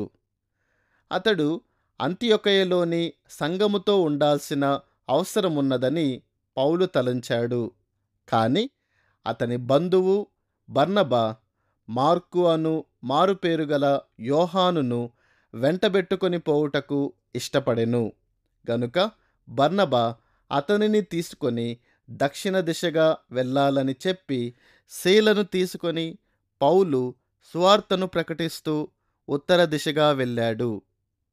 ఈ ఇరువురు ఒకరితోనొకరు కలహమాడలేదు సరికదా. వారు సంఘములో ఎటువంటి అనైక్యతను సృష్టించలేదనే విషయం ఇక్కడ సూచింపబడవలసి ఉన్నది. నిర్ణయాలు తీసుకునే విషయములో వారికి భిన్నాభిప్రాయములు ఉండినవి. అది వారి హక్కు. కానీ వారు అనైక్యతకు మాత్రం చోటియ్యలేదు. పిసిదియాలోని అంతియొకయలో అందజేయబడిన మిషనరీ సందేశం. ఆ తరువాత పౌలు మరియు బర్నబా గలతీ ప్రాంతంలోని పిసిదియాలోనున్న అంతియొకయకు వెళ్ళారని లూకా వ్రాస్తున్నాడు. ఆ తరువాత జరిగిన దానిని గూర్చి లూకా ఇలా రాస్తున్నాడు. వారు విశ్రాంతి దినమందు సమాజ మందిరములోనికి వెళ్ళి కూర్చుండిరి. ధర్మశాస్త్రమును ప్రవక్తల లేఖనములను చదివిన తరువాత సమాజ మందిరపు అధికారులు, సహోదరులారా, ప్రజలకు మీరు ఏదైనా బోధవాక్యము చెప్పవలనని ఉన్న ఎడల చెప్పుడని వారికి వర్తమానము చేసిరి. అపోస్తలుల కార్యములు 13వ అధ్యాయం 14 నుండి 15 వరకు. సమాజ మందిరములో జరుగుచుండిన ఆరాధనలో ధర్మశాస్త్రములో నుండి ఒక భాగం, ప్రవక్తలలో నుండి మరొక భాగమును చదవడం ఒక వాడుక. ఈ వాక్య భాగాలు చదవబడిన తర్వాత ఒకరు లేచి నిలువబడి చదవబడిన వాక్య భాగములను ఆధారం చేసుకొని ప్రోత్సాహకరమైన సందేశమును అందించుచుండిరి. పౌలు మరియు బర్నబా సమాజ మందిరపు అధికారులకు తమ్మును తాము పరిచయము చేసుకొని వారి జీవితముల నేపథ్యమును గూర్చిన వివరాలు తెలియజేశారు. గనుకనే వారికొక అవకాశం ఇవ్వబడిందని స్పష్టమవుతుంది. ఆనాడు వాక్య భాగాలు చదవబడిన పిమ్మట వారేమైనా చెప్పదలచారేమో అని అధికారులు అడిగారు. అపోస్తలుడైన పౌలు చేసిన మొట్టమొదటి ప్రసంగం ఇక్కడ వ్రాయబడి ఉంది. లూకా గ్రంథస్థం చేస్తున్న ఈ ప్రసంగంలో యూదా చరిత్రకు సంబంధించినవి, ఉత్తేజమును కలిగించు కొన్ని కోణాలను మరియు సంఘటనలను పౌలు పునరుక్తం చేస్తున్నాడు. సమాజ మందిరములో కూడుకొని ఉండిన వారిలో యూదా విశ్వాసులు ఉండిరి మరియు యూదా మతమును అవలంబించుచుండిన అన్యజనులు కూడా ఉండిరి. పౌలు గతించిన కాలాన్ని గుర్తు చేస్తూ పాత నిబంధన కాలములలో దేవుడు వారికి చేసిన విషయాలను జ్ఞాపకం చేస్తున్నాడు. దావీదు యొక్క జీవితమును గూర్చి చెబుతూ పౌలు ఈ పాఠానికి కీలకమయ్యున్న అంశాన్ని తెలియజేస్తున్నాడు. పౌలు చెబుతున్న వివరాలను అపోస్తలుల కార్యములు 13వ అధ్యాయం 32 నుండి 33వ వచనములో లూకా ఇలా రాస్తున్నాడు. దేవుడు యేసును లేపి పితరులకు చేసిన వాగ్దానమును మన పిల్లలకు నెరవేర్చియున్నాడని మేమును మీకు సువార్తను ప్రకటించుచున్నాము.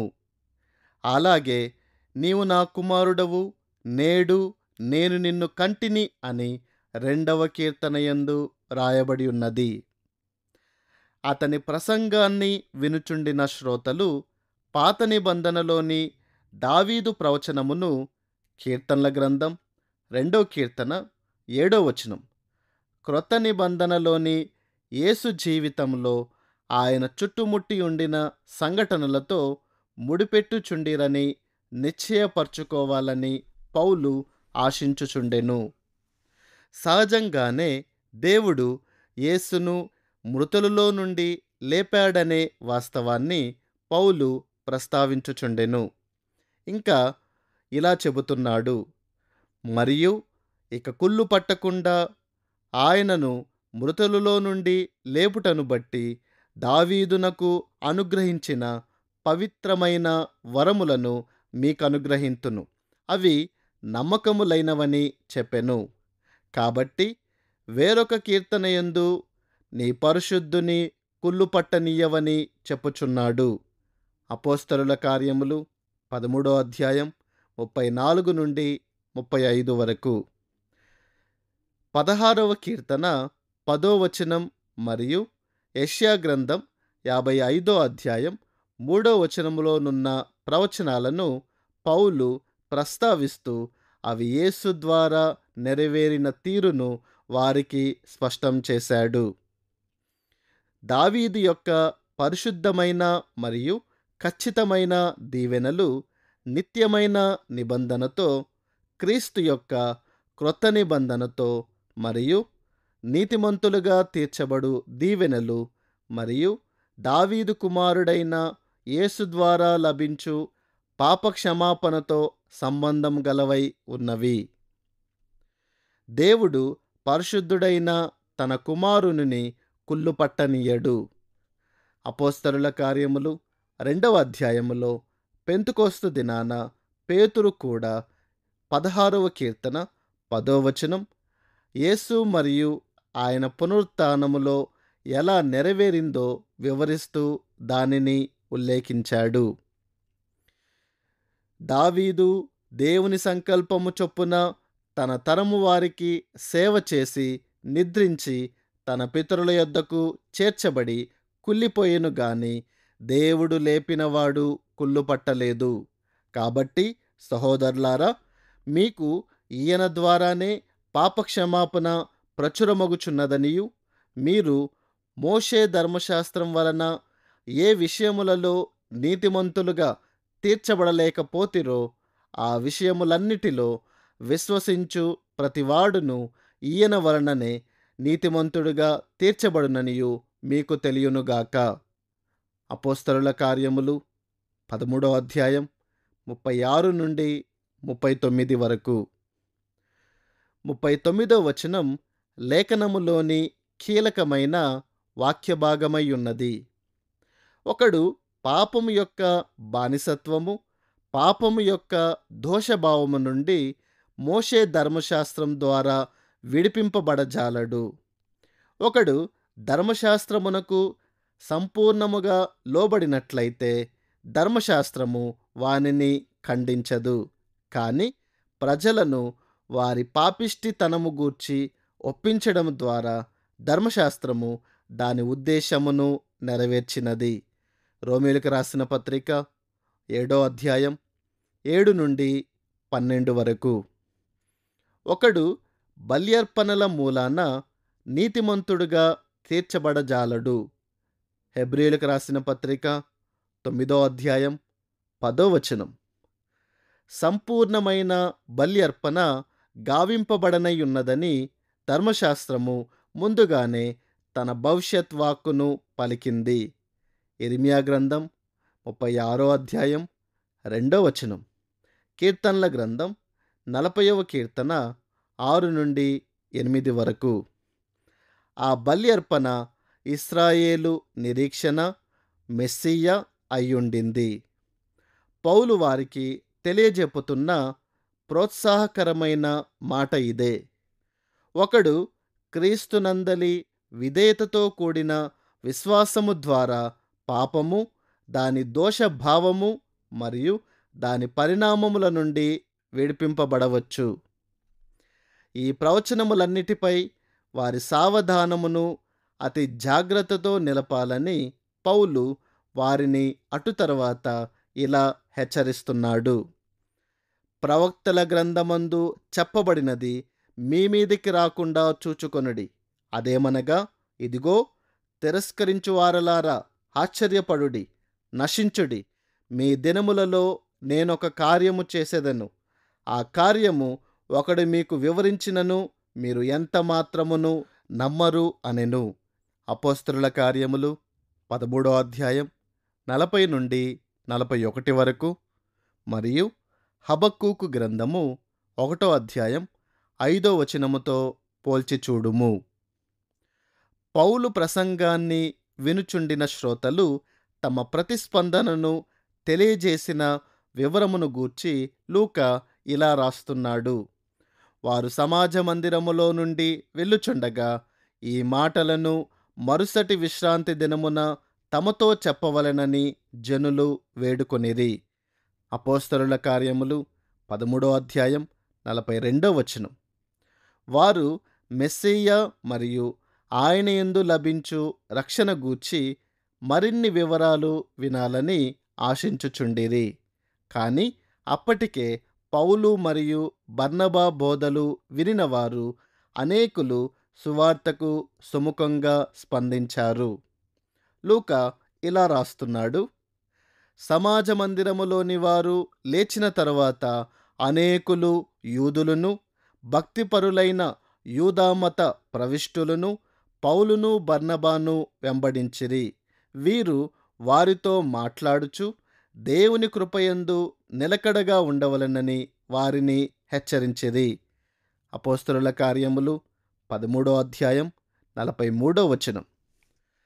పౌలు మరియు బర్నబా ఉపన్యసించుచుండినప్పుడు యూదామతమును పాటించుచుండిన వారు దేవుని రక్షణార్థమైన కృపలోనికి ఇంకా ప్రవేశింపలేదు.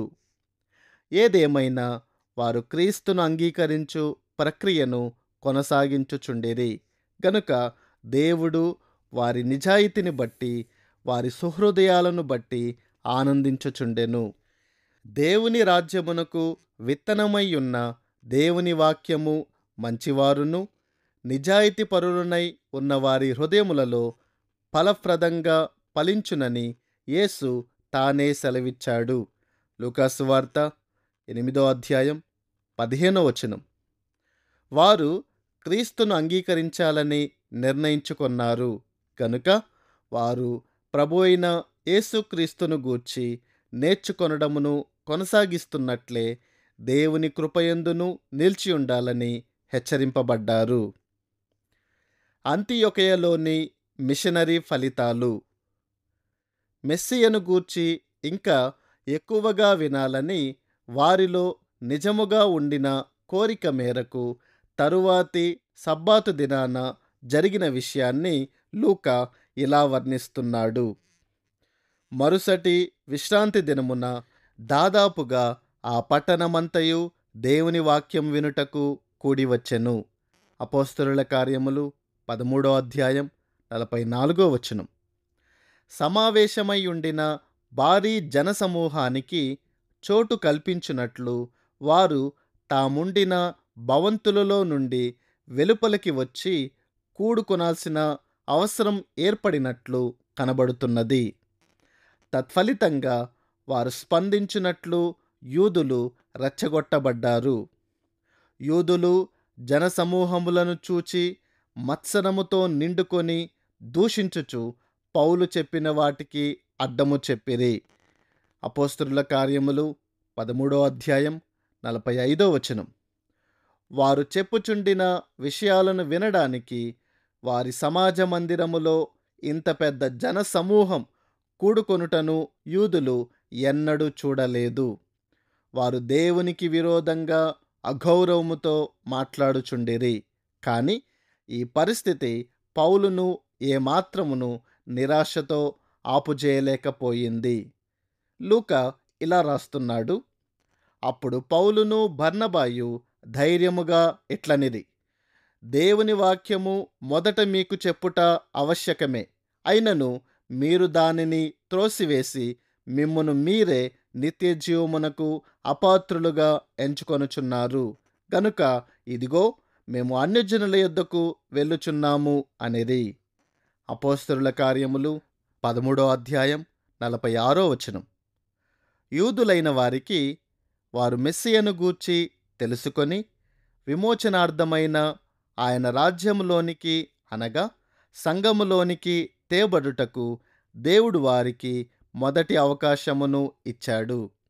వారు ఈ అవకాశమును కాలదన్నారు గనుక అదే తరుణం ఇప్పుడు అన్యజనులకు ఇవ్వబడుతుందని పౌలు వారికి తెలియజెప్పుతున్నాడు. మనము మన పాదధూళిని ఏ సమయములో దులిపివేసుకొని మరొక గుంపు యొద్దకు వెళ్ళాలో అనే విషయాన్ని ఈ సందర్భంలో నేర్చుకొనుచున్నాము. ప్రజలు దేవుని వాక్యమునకు విరోధంగా మాట్లాడటానికి మొదలుపెట్టి దేవుని వాక్యం పట్ల గలవారి దగాకోరు వైఖరి ద్వారా తమకు తామే తీర్పు తీర్చుకొనున్నప్పుడు ఆ సమయం వచ్చినట్లే. వారిని విడిచిపెట్టి మరొకరి యొద్దకు వెళ్ళాల్సిన సమయం అదే. తాను మరియు బర్నబా సరిగ్గా అదే చేయబోతున్నారని పౌలు వారికి తెలియజెప్పాడు. వారు అన్యజనుల యొద్దకు వెళ్ళుచుండిరి. పౌలు మరియు బర్నబా యెషయా ప్రవక్త ముందుగానే యెషయా గ్రంథం 42 అధ్యాయం మరియు 49 అధ్యాయములో ప్రవచించిన విషయాన్ని నెరవేర్చుచుండిరి. దేవుడు ఇలా సెలవిచ్చాడు: నిన్ను కాపాడి ప్రజల కొరకు నిబంధనగాను అన్యజనులకు వెలుగుగాను నిన్ను నియమించి ఉన్నాను. యెషయా గ్రంథం 42:6. బూదిగంతముల వరకు నీవు నేను కలుగజేయు రక్షణకు సాధనమగుటకై అన్యజనులకు వెలుగయుండునట్లు నిన్ను నియమించి ఉన్నాను. యెషయా గ్రంథం 49 అధ్యాయం 6 బి భాగం. దేవుడు తన కుమారుని ద్వారా సమకూర్చవలనని అనుకొనిన రక్షణ గూర్చి ఆలోచన చేసినప్పుడు ఆయన మనస్సులో అన్యజనులమైన మనముంటిమి. కానీ ఆయన వేసిన విమోచన పథకంలో నేను మొదట యూదులను సన్నాహం చేస్తాను, వారిని సువార్తతో సిద్ధపరుస్తాను. అప్పుడు వారు నా కుమారుని గూర్చిన సువర్తమానమై ఉన్న విమోచన మరియు రక్షణ సందేశమును మిగతా ప్రపంచానికి మోసుకొని వెళ్తారని ఆయన సెలవిచ్చాడు. ఈ తరుణము యొక్క ప్రభావం అన్యజనుల విషయములో నష్టం కాలేదు. లూకా ఇలా రాస్తున్నాడు: అన్యజనులు ఆ మాట విని సంతోషించి దేవుని వాక్యమును మహిమపరచెరి మరియు నిత్య జీవమునకు నిర్ణయింపబడిన వారందరూ విశ్వసించేది.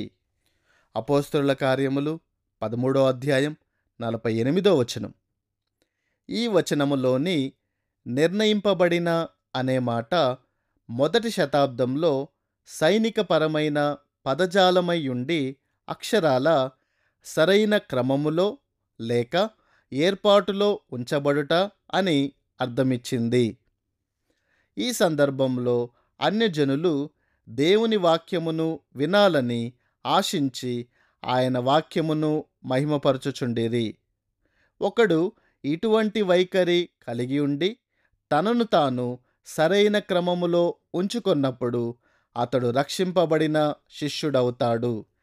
ఈ అన్యజనులు విశ్వసించినందువలన ఏర్పడిన పరిణామమేమనగా ప్రభువాక్యము ఆ ప్రదేశమంతటా వ్యాపించెను గాని యూదులు భక్తి మర్యాదలు గల స్త్రీలను ఆ పట్టణపు ప్రముఖులను రేపి పౌలునకు బర్నబాకును హింస కలుగజేసి వారిని తమ ప్రాంతముల నుండి వెళ్ళగొట్టిరి.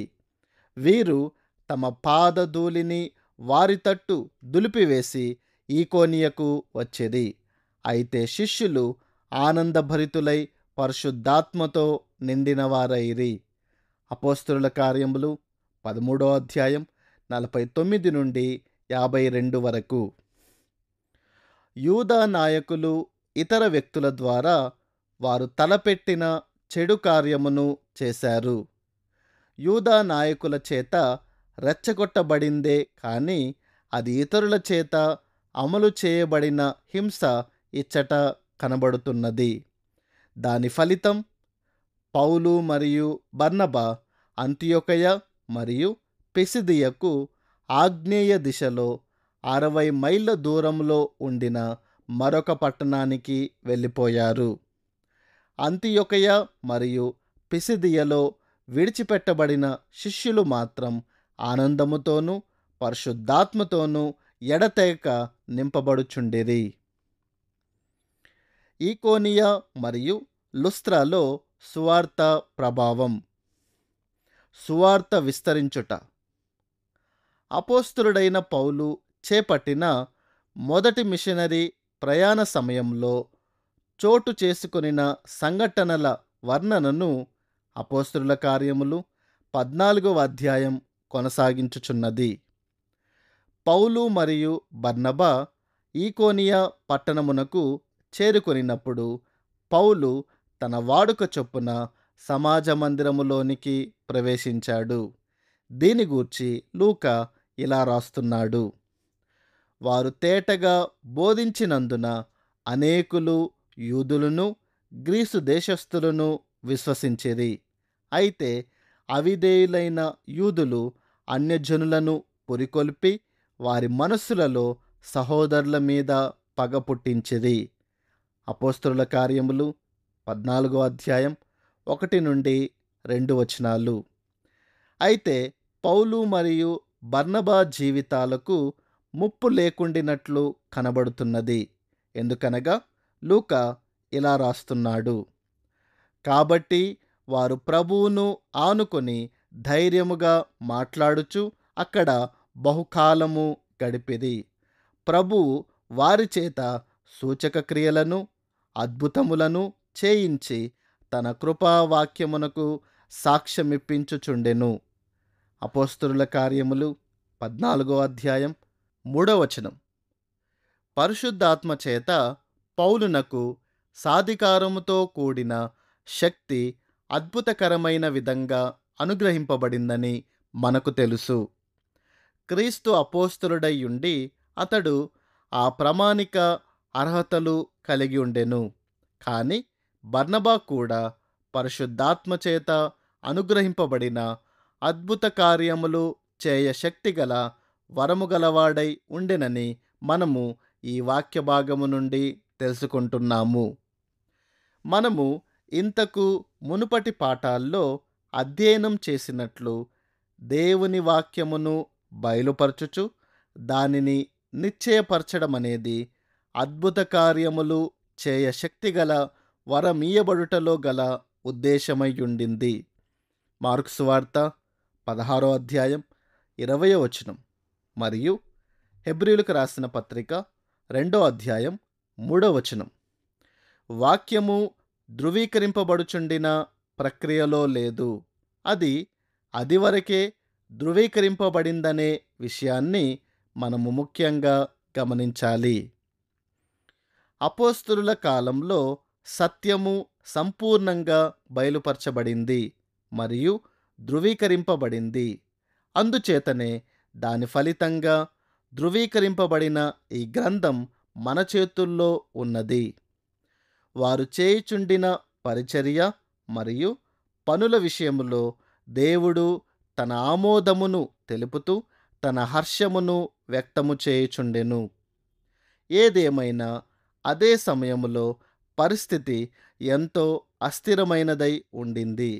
లూకా ఇలా రాస్తున్నాడు: ఆ పట్టణపు జనసమూహములో భేదములు పుట్టగా కొందరు యూదుల పక్షముగాను కొందరు అపోస్తలుల పక్షముగాను ఉండిరి.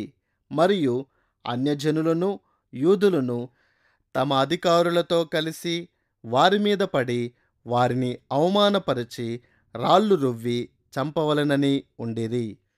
వారా సంగతి తెలుసుకొని లుకయోనియలోని పట్టణములగు లుస్త్రాకును దెర్బేకును చుట్టుపట్లనున్న ప్రదేశమునకు పారిపోయి అక్కడ సువార్త ప్రకటించుచుండిరి. అపోస్తలుల కార్యములు 14 4 నుండి 7 వరకు. క్రీస్తు సువర్తమానము బోధింపబడుచుండుట ప్రకటింపబడుచుండుట అనే విషయం నొక్కి వక్కానింపబడుటను గమనించండి. ప్రజలు రక్షింపబడాలంటే ఇదొక్కటే మార్గం. నమ్ము ప్రతి వారిని రక్షించడానికి సువర్తమానమొక్కటే దేవుని శక్తి అయ్యున్నది. రోమీయులకు రాసిన పత్రిక 1 నుండి 17 వరకు. పౌలు మరియు బర్నబా ఈ పట్టణాలకు వెళ్ళి వారు మొదటి నుండి చేయుచున్న పనులనే చేయుచుండిరి. క్రీస్తును, సిలువ వేయబడిన క్రీస్తునే బోధిస్తూ ప్రకటించుచుండిరి. లుస్త్రాలో ఎదురైన జయాపజయాలు. లుస్త్రలో బలహీన పాదములు గల ఒకడుండెను. అతడు పుట్టినది మొదలుకొని కుంటివాడై ఎన్నడునూ నడవలేక కూర్చుండి ఉండువాడు. అపోస్తలుల కార్యములు 14 7 నుండి 8 వరకు. కుంటివాడైన ఇతడు పుట్టినది మొదలుకొని దురదృష్టకరమైన ఈ శారీరక దుస్థితిలో ఉండిన ఇతడు పౌలు చెప్పుచుండిన మాటలను ఆసక్తితో ఆలకించుచుండెను. ఈ కుంటివాడు పౌలు వైపు తేరుచూచుచుండగా ఇతడు స్వస్థత నొందడానికి విశ్వాసము గలవాడై ఉన్నట్టు పౌలు గమనించాడు. క్రీస్తు నామములో పరిశుద్ధాత్మ అద్భుత కార్యము చేయునట్లు ప్రజల్లో విశ్వాసం ఉండనవసరం లేకుండింది. కాని దేవుడు తన శక్తిని పరిశుద్ధాత్మ ద్వారా కార్యము చేయగల శక్తిగలవాడై ఉండెనని ఈ కుంటివాడు విశ్వసించాడు. కాబట్టి పౌలు నీ పాదములు మోపి సరిగా నిలువుమని బిగ్గరగా చెప్పినప్పుడు అతడు గంతులు వేసి నడువసాగెను. అపోస్తలుల కార్యములు 14 10. అద్భుత కార్యాలు ఎల్లప్పుడూ వెంటనే జరిగాయి. అంతేగాక అవి పూర్తిగా నెరవేరాయి. ఇతని విషయములో జనసమూహములు పౌలు చేసిన దానిని చూచి లుకయోనియా భాషలో దేవతలు మనుష్య రూపము దాల్చి మన యొద్దకు దిగివచ్చియున్నారని కేకలు వేసిరి. అపోస్తలుల కార్యములు 14 11 నుండి 12 వరకు. దేవత్వ స్వభావమును గూర్చి లుకయోనీయుల మనస్సుల్లో ఒక తప్పుడు అభిప్రాయము ఉండింది. అసత్య దేవుళ్ళున్నారని వారనుకున్నారు గనుక ఎక్కడో ఒకచోట ఈ విశాల విశ్వంలో ఉండిన దేవుళ్ళు ఈ ఇద్దరు మనుషుల రూపంలో దిగివచ్చారని వారనుకున్నారు. వారు చేయుచుండిన ఏర్పాట్ల గూర్చి లూకా ఇలా రాస్తున్నాడు. బర్నబాకు ద్యుపతి అనియు పౌలు ముఖ్య ప్రసంగి అయినందున అతనికి హెర్మే అనియు పేరు పెట్టిరి. పట్టణమునకు ఎదురుగా ఉన్న ద్యుపతి యొక్క పూజారి ఎడ్లను పూదండలను ద్వారముల యొద్దకు తీసుకొని వచ్చి సమూహముతో కలిసి బలి అర్పింపవలనని ఉండెను. అపోస్తలుల కార్యములు 14 12 నుండి 13 వరకు. ఈ విషయం ఆసక్తికరంగా లేదా? పౌలు ఇప్పుడు ముఖ్య ప్రసంగికుడు అయ్యాడు. అన్యజనుల నాయకుడిగా పేరు గడిస్తున్నాడు. కాబట్టి వారు పౌలు మరియు బర్నబాకు బలులు అర్పించడానికి సిద్ధపడుచుండిరి. జరుగుచున్న విషయాన్ని అర్థం చేసుకుని పౌలు మరియు బర్నబా జన సమూహములోనికి పరుగెత్తుకొని వెళ్ళి ప్రజలు చేయుచుండిన విషయమై వారి అసంతృప్తిని భౌతికంగా రుజువు చేయడానికి వారి వస్త్రములు చింపుకొన్నారు. అపోస్తలుడైన బర్నబాయు, పౌలును ఈ సంగతి విని తమ వస్త్రములు చించుకొని సమూహములోనికి చొరబడి, అయ్యలారా, మీరెందుకు ఇలాగు చేయుచున్నారు? మేము కూడా మీ స్వభావం వంటి స్వభావము గల నరులమే. మీరు ఈ వ్యర్థమైన వాటిని విడిచిపెట్టి ఆకాశమును, భూమిని, సముద్రమును, వాటిలో ఉండు సమస్తమును సృజించిన జీవము గల దేవుని వైపు తిరగవలనని మీకు సువార్త ప్రకటించుచున్నాము. ఆయన గతకాలములలో సమస్త జనులను తమ తమ మార్గముల యందు నడువనిచ్చెను.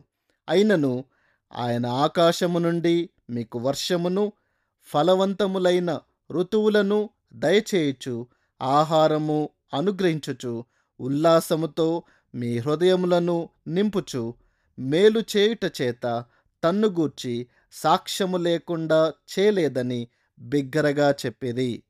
అపోస్తలుల కార్యములు 14వ అధ్యాయం 14 నుండి 17 వరకు. దేవుడు ఇంకను తన సన్నిధి ప్రసన్నతను దినదినము, కాలము వెంబడి కాలము ప్రదర్శిస్తున్నాడు. మానవులకు మేలు చేయుచున్నాడు. ఆకాశము నుండి వర్షములు కురిపిస్తున్నాడు. ఫలవంతములైన ఋతువులను అనుగ్రహిస్తున్నాడు. పాత నిబంధనలో వర్షము కురియు విధానమును గూర్చి, ఆయా ప్రాంతాల్లో వర్షము కురిపించే మేఘాలను, గాలులు తీసుకొని వచ్చు తీరును గూర్చి ఎంతో చెప్పబడి ఉన్నది. ఇదొక చూడముచ్చటైన, వినసొంపైన విషయం. దేవుడు తన జ్ఞానము చొప్పున దానిని అలా ఏర్పాటు చేశాడు. కృపాసహితమైన ఈ మేలులను అన్నిటినీ మనము దేవుని నుండే పొందుతున్నాము. పౌలు మరియు బర్నబా ప్రజలందరికీ ఇంతగా వివరించి చెప్పినప్పటికీ ఆ ప్రజలు వారికి బలులు అర్పించకుండా ఆపుజేయడానికి అపోస్తలులకు కష్టం కలిగిందని లూకా వ్రాస్తున్నాడు. లుస్త్రలో పౌలు చేసిన పరిచర్య, దాని ఫలితం ఇదే. ఇదే పట్టణములో పౌలును తిమోతి కలుసుకొని పౌలును అంగీకరిస్తాడనే విషయాన్ని మనస్సులో ఉంచుకొనండి. ఒక విశ్వాసిగా తిమోతి ప్రదర్శించిన విశ్వసనీయతను గూర్చి మనము అపోస్తలుల కార్యములు 16వ అధ్యాయములో చదువుతాము.